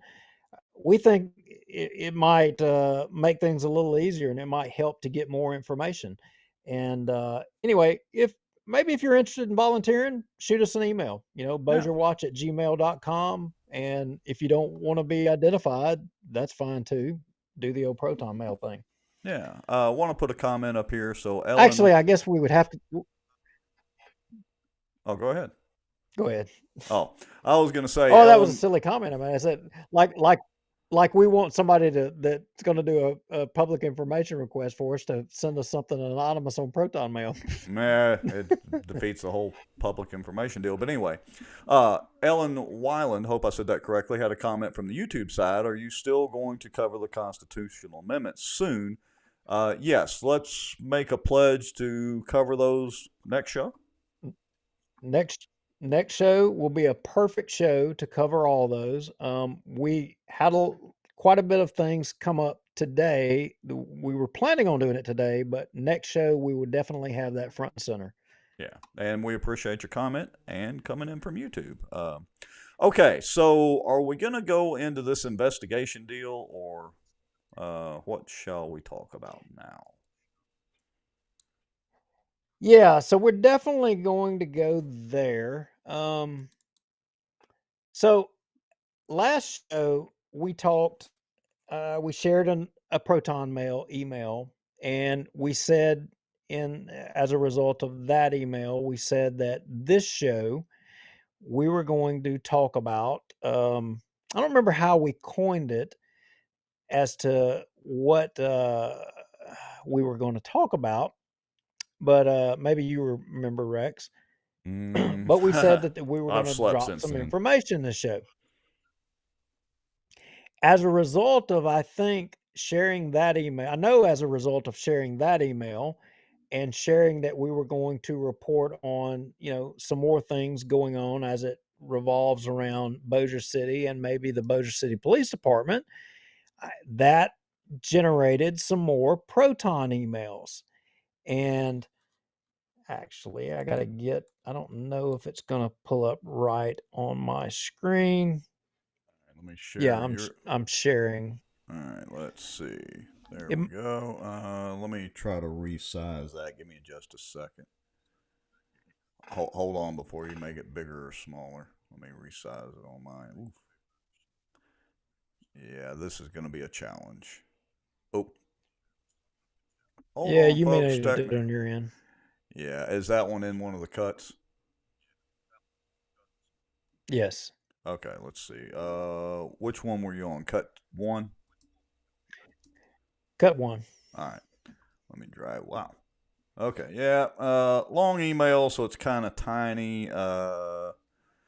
Let's see. I'll start off and do a couple of paragraphs, or do you want to start it off?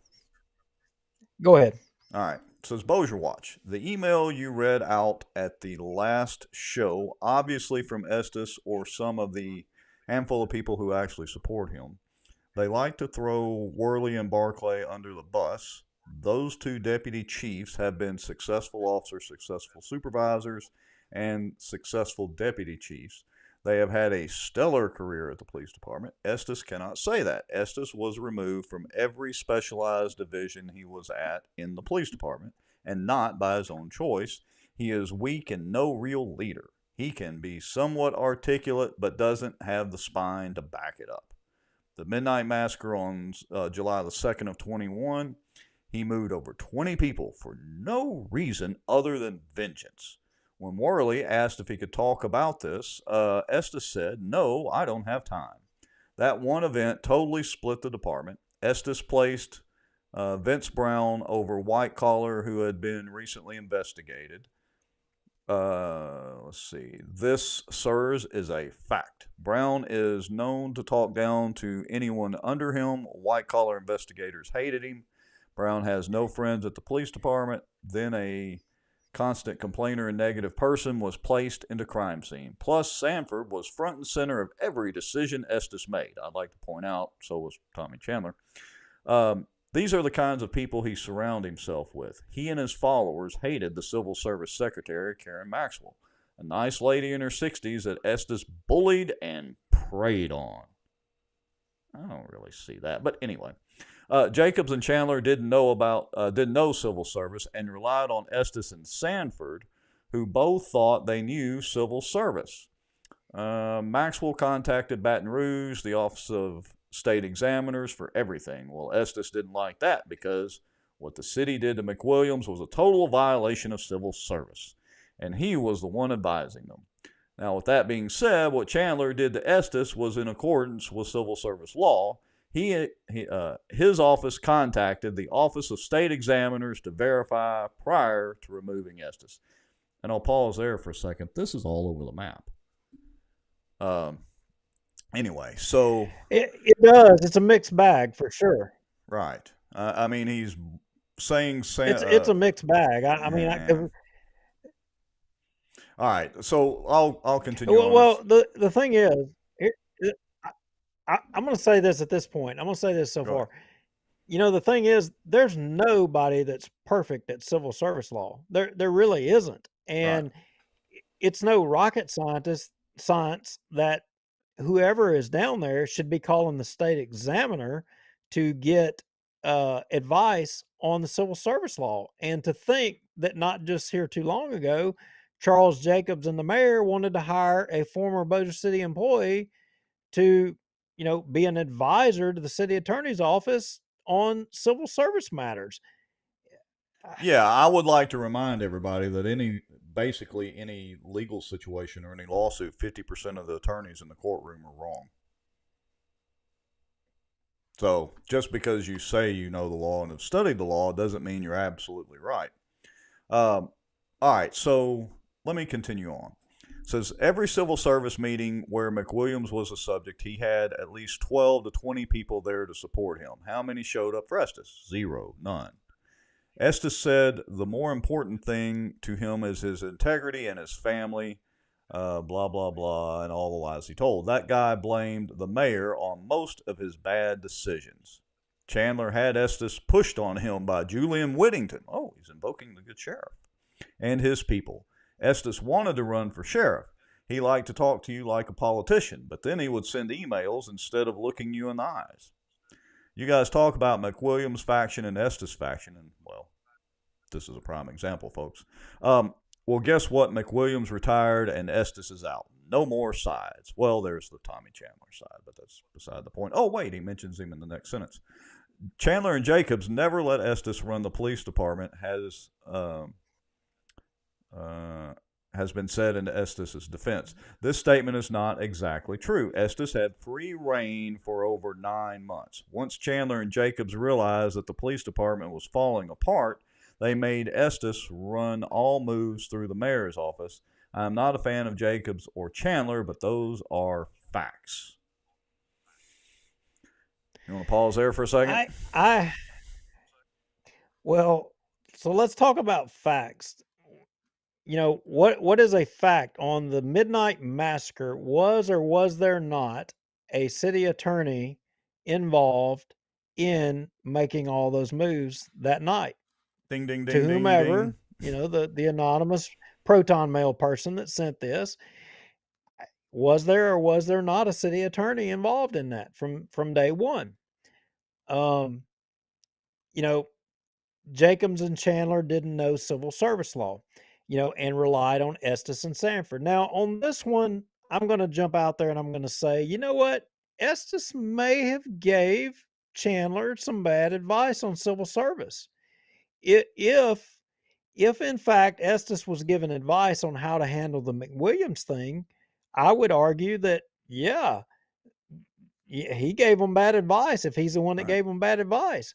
But I got to tell you, you're telling me I don't know if he's retired, a retired 26 JDC judge is going to take the advice of a lowly, you know, newly appointed police chief in the city of Bossier? He's going to take his advice when it comes to matters of law?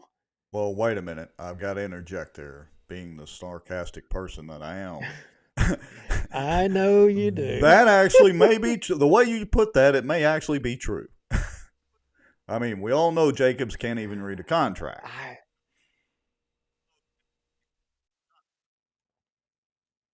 Well, yeah, but I don't know. I got to say, and you know, as far as the handling the McWilliams thing wrong, yeah, I would say that all that was handled wrong. Obviously, and there's still a lot of questions there. Was there cause for why he shouldn't be the police chief? I think so. I think everybody can look over the history of police chiefs for especially for Bossier City, and that there were countless reasons over the years that police chiefs should have been removed or have not have been the police chief. For some reason, a lot of them had to do with alcohol. A lot of them had to do with incidents that never made the light of day.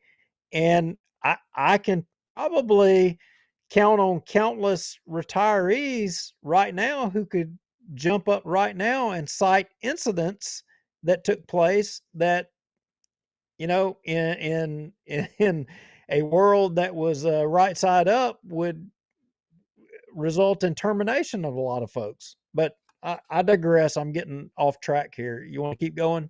Yeah, and I want to. Julie Ferris made a comment.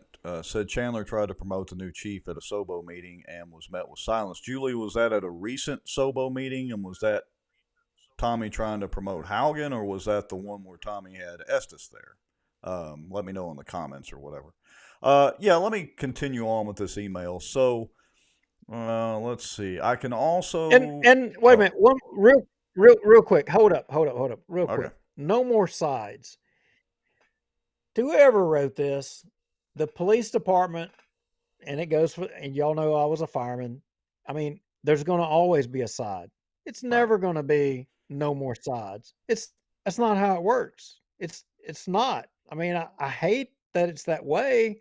It's never been that way. It's never going to be that way. Before I even came to work for Bossier City, I knew a Bossier City officer that was top of the food chain in Bossier City. And as bad as this, I recall comments to the effect of going to the cemetery and pissing on people's graves. Policemen, Bossier City, in Bossier City. Okay. It's always going to be sides. It's never not going to be no more sides. I'm sorry. I hate to be the bearer of bad news, but that's just the way it is. Well, and I would argue that, you know, it's lots of testosterone, lots of alpha wannabes in that department. Yes. And I mean, I don't know. I've never, you know, been a civil service employee or anything like that. But it's kind of obvious the way that that's going to work. And I'm not saying that that's a bad thing. It is what it is. So yeah, keep going. All right. Let's see. I can also tell you that Estes let Sanford do whatever he wanted when he wanted and was rarely at work. Estes allowed Tyrone Warren to bully records clerks and secretaries. Where is Chris Estes? Well, guys, he is playing the sick leave card. He is so stressed he can't do anything. He is trying to milk that till he can retire next April. His dad was even begging the mayor to let him take sick leave till he can retire. Now, I wonder how this person knows that. Bottom line is that Estes... How would they know that? That would imply that they, have an ear inside the mayor's office. Bottom line is that Estes was a terrible chief, and the past year and a half has been a total nightmare for the PD. Now with Daniel Haugen, that place is a breath of fresh air. It's like night and day difference. I am not a fan of Chandler, but he picked the right guy with Haugen, and maybe he did. Finally, let's touch on the two officers that Estes fired, Blount and Boyette. Now Estes blamed it on the FBI and the attorneys. Total BS. It was all Estes. They were fired for unsustained complaints. Haugen brought them back because it was the right thing to do. Look forward to the next show. And hey, we're glad to have you watching the show, and glad to have you send us this email. Well, wait a minute. Hold up a second. Now, before we go thanking whoever this viewer is, I want to know if they'll shoot us an email and correct the record, because they said Haugen, and he may be a great guy. I mean, let me jump out here and say this before I say what I'm going to say next, because what I'm going to say next is negative. And a lot of people I want to make sure that folks know I'm not saying this negative towards Haugen, because my personal opinion is I view this Haugen as being potentially, a line guy. He is like a guy from the ranks, which is what firemen and policemen long for, is they want somebody that they relate to, or somebody from the ranks, not some administrative personnel made into the position. So that's my viewpoint of him, is he's a guy from the ranks. But to that point, Haugen, I can't pronounce his name. I'm sorry, dude. Yeah. Whatever. You can spell Lowry wrong. That's fine. I won't be mad. Brought them back because it was the right thing to do. I don't think that's correct. They were brought back before this guy was made the police chief. So that right there alone makes me question this whole email. I mean, it makes me question the whole thing. Trying to say that Haugen brought him back. So, okay, if the writer of this email is correct and Haugen is the guy that made the decision to bring them back, well, that happened before Estes was gone. So if Haugen made that decision, was Haugen running the department before Estes was even let go? Yeah. So, and I want to make sure everybody knows that when we read these proton mails, that doesn't mean that we take everything in these to be a fact. This is obviously full of a lot of opinion, full of some facts, and full of some things that are not facts. So now the sentence that started this, finally, let's touch on the two officers that Estes fired. Now Estes blamed it on the FBI and the attorneys. All right, so the cat's kind of out of the bag there. We posted this show, and we said last show that we were going to, kind of bring something to light here. The fact of the matter is that is the city of Bossier under investigation? Well, we're going to get to that. So I think probably this wasn't the only email, and maybe we need to go to the second email, cut 2, Rex. Right. Oh, let me bring that one up. Let's get this one out of the way. Let's go to cut 2 and drag it over here, and whoop. Well, same deal. We apologize for the formatting issues, and if you're watching on mobile, but you want to read it, or you want me to? I'll go ahead. Greetings, Rex and Duke. Just wanted to clarify some things related to the anonymous email Chris Estes sent y'all. Whoever this is, boy, I couldn't bet on who sends us emails. I really can. I mean, I've speculated in the past, and I'm totally wrong. But anyway, they think it's Chris Estes. Anyway, Estes was named Director of Operations for the Police Department on 7/2/21. Estes had 14 months, I hadn't checked that, I don't know, maybe not, to make things better. Excuses range from Chandler wouldn't let him do anything to countless other excuses. Estes moved 20 plus officers over the 4th of July weekend in 2021. No objection, apparently, from Chandler.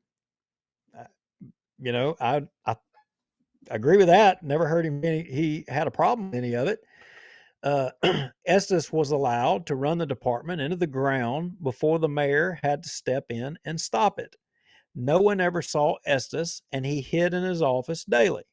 He screwed over more police officers like Blunt and Boyette, whose internal cases were not sustained. But Estes, and only Estes, terminated them anyway. Estes spoke of ethics and faith. B.J. Sanford was a sergeant, and his boss was Chris Estes, who at some point should be held accountable when Sanford hadn't been at work in 10 months. Estes' main concern was getting his name to the public so Julian Whittington would endorse him for sheriff upon Whittington's retirement. Make no mistake, Julian was a pro-Estes and Sanford guy. Remember that again. Make no mistake, Julian was a pro-Estes and Sanford guy. Estes claimed the deputy chiefs were disrespectful and insubordinate. But if that were true, he would have filed complaints each and every time so he could get rid of them and install his choices.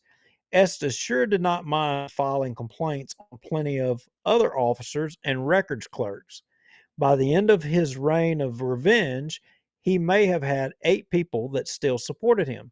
Because of Estes, many officers and staff have quit or retired, which has created a manpower issue in reference to the FBI probe. Wait a minute, there again, the FBI probe. If anyone knew about the FBI investigation, they could not. Oh, wait a minute, I may have jumped ahead. Maybe he was talking about B.J. Sanford. FBI investigation, they could not. If anyone knew about the FBI investigation, they could not, under penalty of law, speak of it. We all saw what happened as soon as B.J. Sanford found out. He began destroying evidence. I don't know that. I've heard that, and here I hear it again. Chris Estes is and was a complete failure in every aspect, personal and business. No more war. That's over. Now that real integrity has been restored. There's a hell of a mess that Estes has created to be cleaned up, but we will work together to get it done. Also, what's bad about Shriners? They work for an amazing cause. Guess Estes hates them too because they make lives better. Anyways, I'm out. Have a great evening. Maybe I missed something. Where do the Shriners deal come in?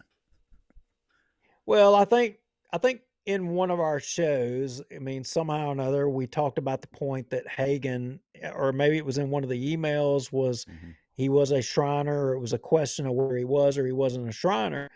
Well, maybe so. I mean, I thought we were talking about Masons, but I don't know, but I will say that there has been a history of some of that down there at Bossier City, and there has been a lot of things that have transpired. I mean, the last cut, or one of the last cuts that we're going to show at the end of that cut, I was pondering on this subject and wondering about society as a whole and just in a bigger picture, where, especially off of this question about the Shriners. Shriners are held to a high esteem because they help disabled and some handicapped kids and that kind of thing, and they do a lot of great fundraising and they have some really good things. But when you get into kind of that other organizational aspect that is to non-Shriners, non-Masons, non-people who are involved in those little cliques or whatever, about there's this air that supposedly they want to control all the government and control things and all that. Maybe that's true, maybe that's not true. If they're into controlling things, where have they been on some of the morality things, on some of the questions regarding, chiefs with problems, and covering up some things. I mean, I know that supposedly there's an account of a police chief that almost drowned in a swimming pool because he was so drunk he fell into a chair. His leg got stuck in the middle of a lawn chair. He fell in a swimming pool and he couldn't swim because he was too drunk. His leg was stuck in a chair. And he was said to be a part of one of these organizations. I mean, what kind of news would that have made for Bossier City if that would have resulted in his death in that way? I mean, I'm just throwing it out there. I mean, and I'll probably get a hell of a lot of hate mail tomorrow as a result of even saying that. But I mean, look, sue me if it's not true, if it didn't ever happen, if there's no witnesses. Right. Well, yeah, like we said before, there's a lot of stuff that goes on around this town that just doesn't make it to the light of public. All right, so circling back around, or maybe we need to go to cut 3 first. But we need to get around to... Yeah, so... Yeah, there's not... We don't show all of our proton mails. We don't show them all. But we're going down a path here, and we're getting to a reason that we're kind of going down the road that we're going here. So right. Cut 3, Rex. I mean, the first 2, I would argue, were Team McWilliams. Would you not agree? Pretty much. All right. This one is a little different, so I guess I'll take it. Said Sanford didn't check for warrants on Shantari Brock. I hope I'm saying that correctly. If this were true, where are the records of Sanford doing so in NCIC? The marshals and Shreveport City Marshals were running warrants without any previous communication to Sanford. He never contacted them before she was arrested, as stated in the Internal Affairs Investigation Report. The initial complaint at Bossier City Police Department to Internal Affairs was submitted by Daryl Worley. Worley personally blamed Sanford as the culprit. Worley publicly made this assumption to some of our other officers. Daryl Worley didn't have authorization to interview Brock, but we're aware of an occasion where Worley went to coach Brock on what to say and what not to say. Check the Cloverdale security cameras for Worley's arrival time and departure time. Now, I like that when somebody gets specific. Mrs. Brock wanted Sanford to come back to work there, but became so angry when he refused, as stated in the Internal Affairs Investigation report. Sanford was 100% cleared by IA, as stated in the Internal Affairs Investigation report. The city attorney, Charles Jacobs, a judge from the 26th JDC, told Sanford and at least 2 other people that this was a civil matter. Now look, I gotta say, that narrows it down. If he only told Sanford and 2 other people, that's narrowing the search down. All right, Brock lied about Now, wait a minute. I guess those 2 other people could have ran their mouths. Now, I want to point out something else. Now, Jerry May, if this proton mail, let's just assume for a second that this proton mail is correct, because this person, whoever this is talking about specifics that, I think when you do a search into the law enforcement people or people with knowledge, when you run a search through NCIC, let's say like for warrants and things like that, it logs who does the searches. So if BJ Sanford actually used the NCIC computer to search warrants or to do a search or to do any of that, there would be a record of that. So this person isn't saying something unusual. Where are the records, on Sanford if he in fact did this on this person? Okay. That's a good point. So, all right, let's see, where was I? All right, Brock lied about the facts of the case. Will there be an investigation to validate her claims or charge her with perjury? Sanford never handed out pictures of her arrest to anyone at Cloverdale.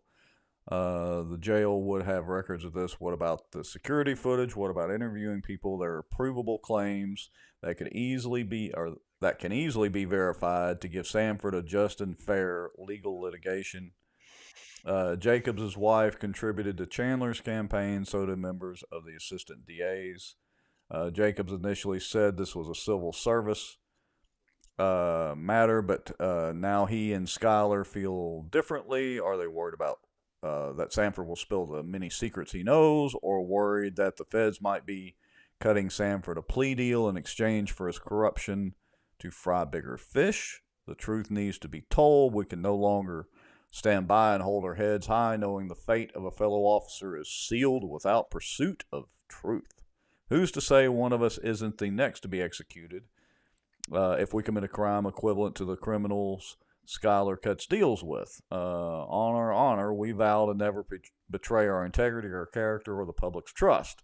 We swear to always have the courage to hold ourselves and others accountable for our actions. We will always maintain the highest ethical standards and uphold the values of our community and the agency we serve. To protect our jobs and families and evade political persecution, we will not identify ourselves and advocate for the right to the First Amendment. Nonpartisan badges of Bossier City Police. Silent majority. Well, so that email, that I don't know what to say. There's a lot in there that I could say about different aspects of that. Right. Pretty good one. But that brings us to, we announced, or we said that, was the city of Bossier City under investigation? Well, we specifically sent a request off to the city and we got a response. And I think to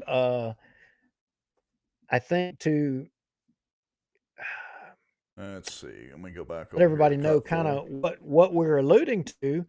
We would need to go to cut 4, show everybody our request, and then show the response. All right, so we requested 1, officer body cam footage of an alleged incident of excessive use of force that resulted in an investigation by the DOJ, whereas 3 officers were terminated and 2 have summarily been returned to duty. Alleged incident occurred during the tenure of Chief Shane McWilliams and was discovered during the term of Chris Estes. So that is the public request that we sent to the city, or part of it anyway. And here is the response. And the response was, Rex and Duke, I am unable to provide any such record pursuant to the exception outlined in RS 44:3A1, as any such record relates to a matter that has not been finally adjudicated. The status of any pending or criminal investigation by the DOJ is unknown, and any questions relating to any such investigation should be directed to the appropriate agency. I can confirm that former Bossier City police officer Keith Harden was terminated on April 27, 2022, for an incident that occurred in 2020. So, I'm not 100% sure. Does that mean that there is a DOJ investigation, or does that mean that there's not a DOJ investigation? Or is that good city attorney wordsmithing to make you wonder that whether there is? Or is this one of those rules where, you read into what is not said?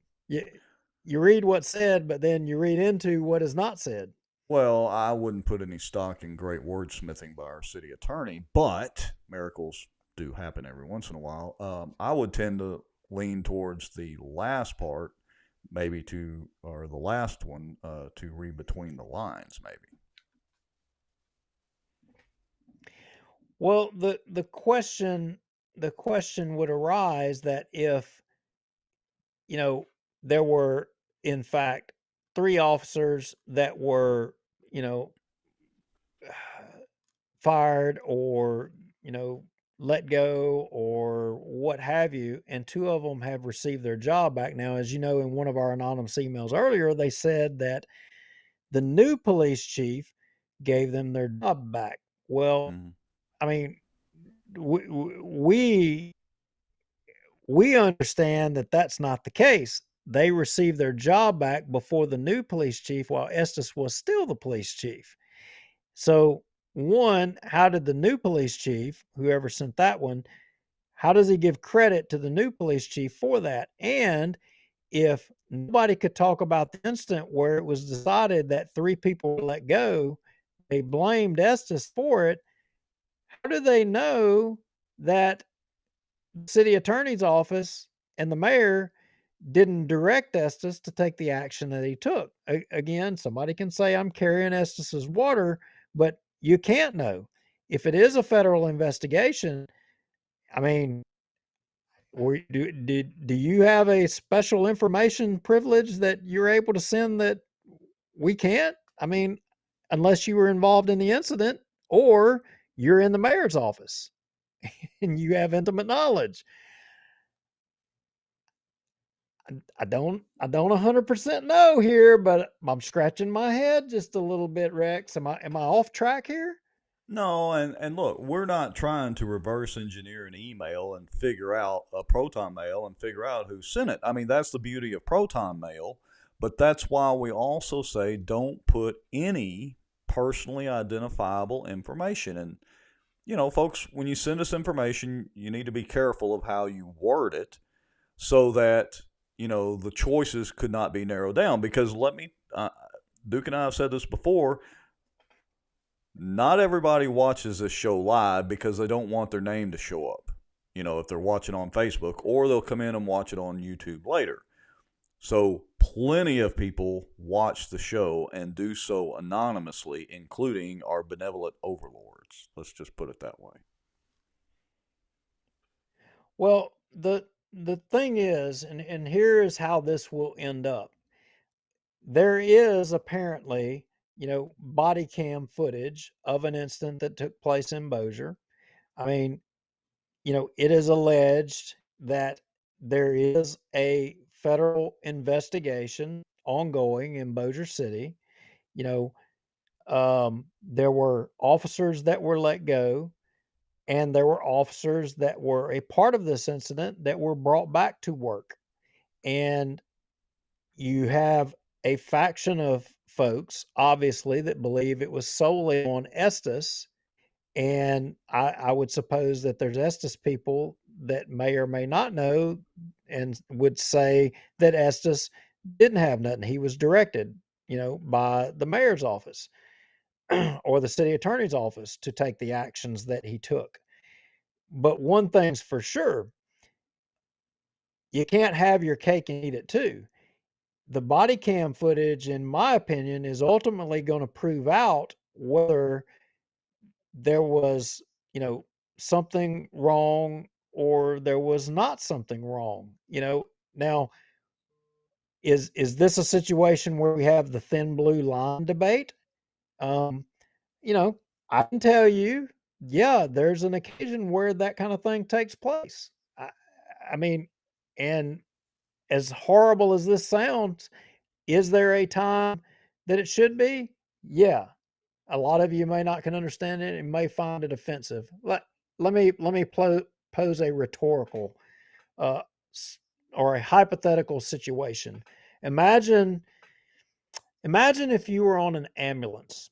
Imagine if you were a paramedic and you were called to a bar fight, and you've got someone that's intoxicated beyond belief, and they've been in a bar fight. Their face is mashed, and they got blood spewing out every hole in the top of their body, and they're so belligerent and drunk, they're literally, you know, spewing blood and fluid all out of their face, and they begin, fighting you. They're combative, and they're spitting it in your face, cussing you with every word that is possible in the cuss word dictionary, and they're trying to swing at you and you're having to restrain them. And while you're trying to restrain them, they're steady spitting this blood at you. And you simply decide, you know what? I'm going to step over the gurney and I'm going to put my knee in their chest. And if they can't breathe, they can't spit. Now, to some folks, that might sound, that's a little abusive. That's a little extreme. But you know what? In that circumstance, that was the right thing to do. There's not directions in every circumstance. I'm not by any means saying that what these officers did or didn't do, because I don't know, is right or wrong. But what I will say is I'll reserve judgment on anything until I actually see the video myself. And, but I don't like the fact that they're let go, they're brought back. I think it just goes back to the administration of the city of Bossier that is ineffective and inconclusive. You should have made one decision. You shouldn't have made two decisions. Yeah, it's a pattern. And, like in fishing, once you figure out the pattern, then it's easy to predict future things. And there's a pattern here of inconsistency with the city and the administration or current administration running it. And so it's pretty easy to predict the future that, well, they're going to be inconsistent again. All right, Mr. Lowry, do you have anything else that we want to talk about or graphically describe for our viewers?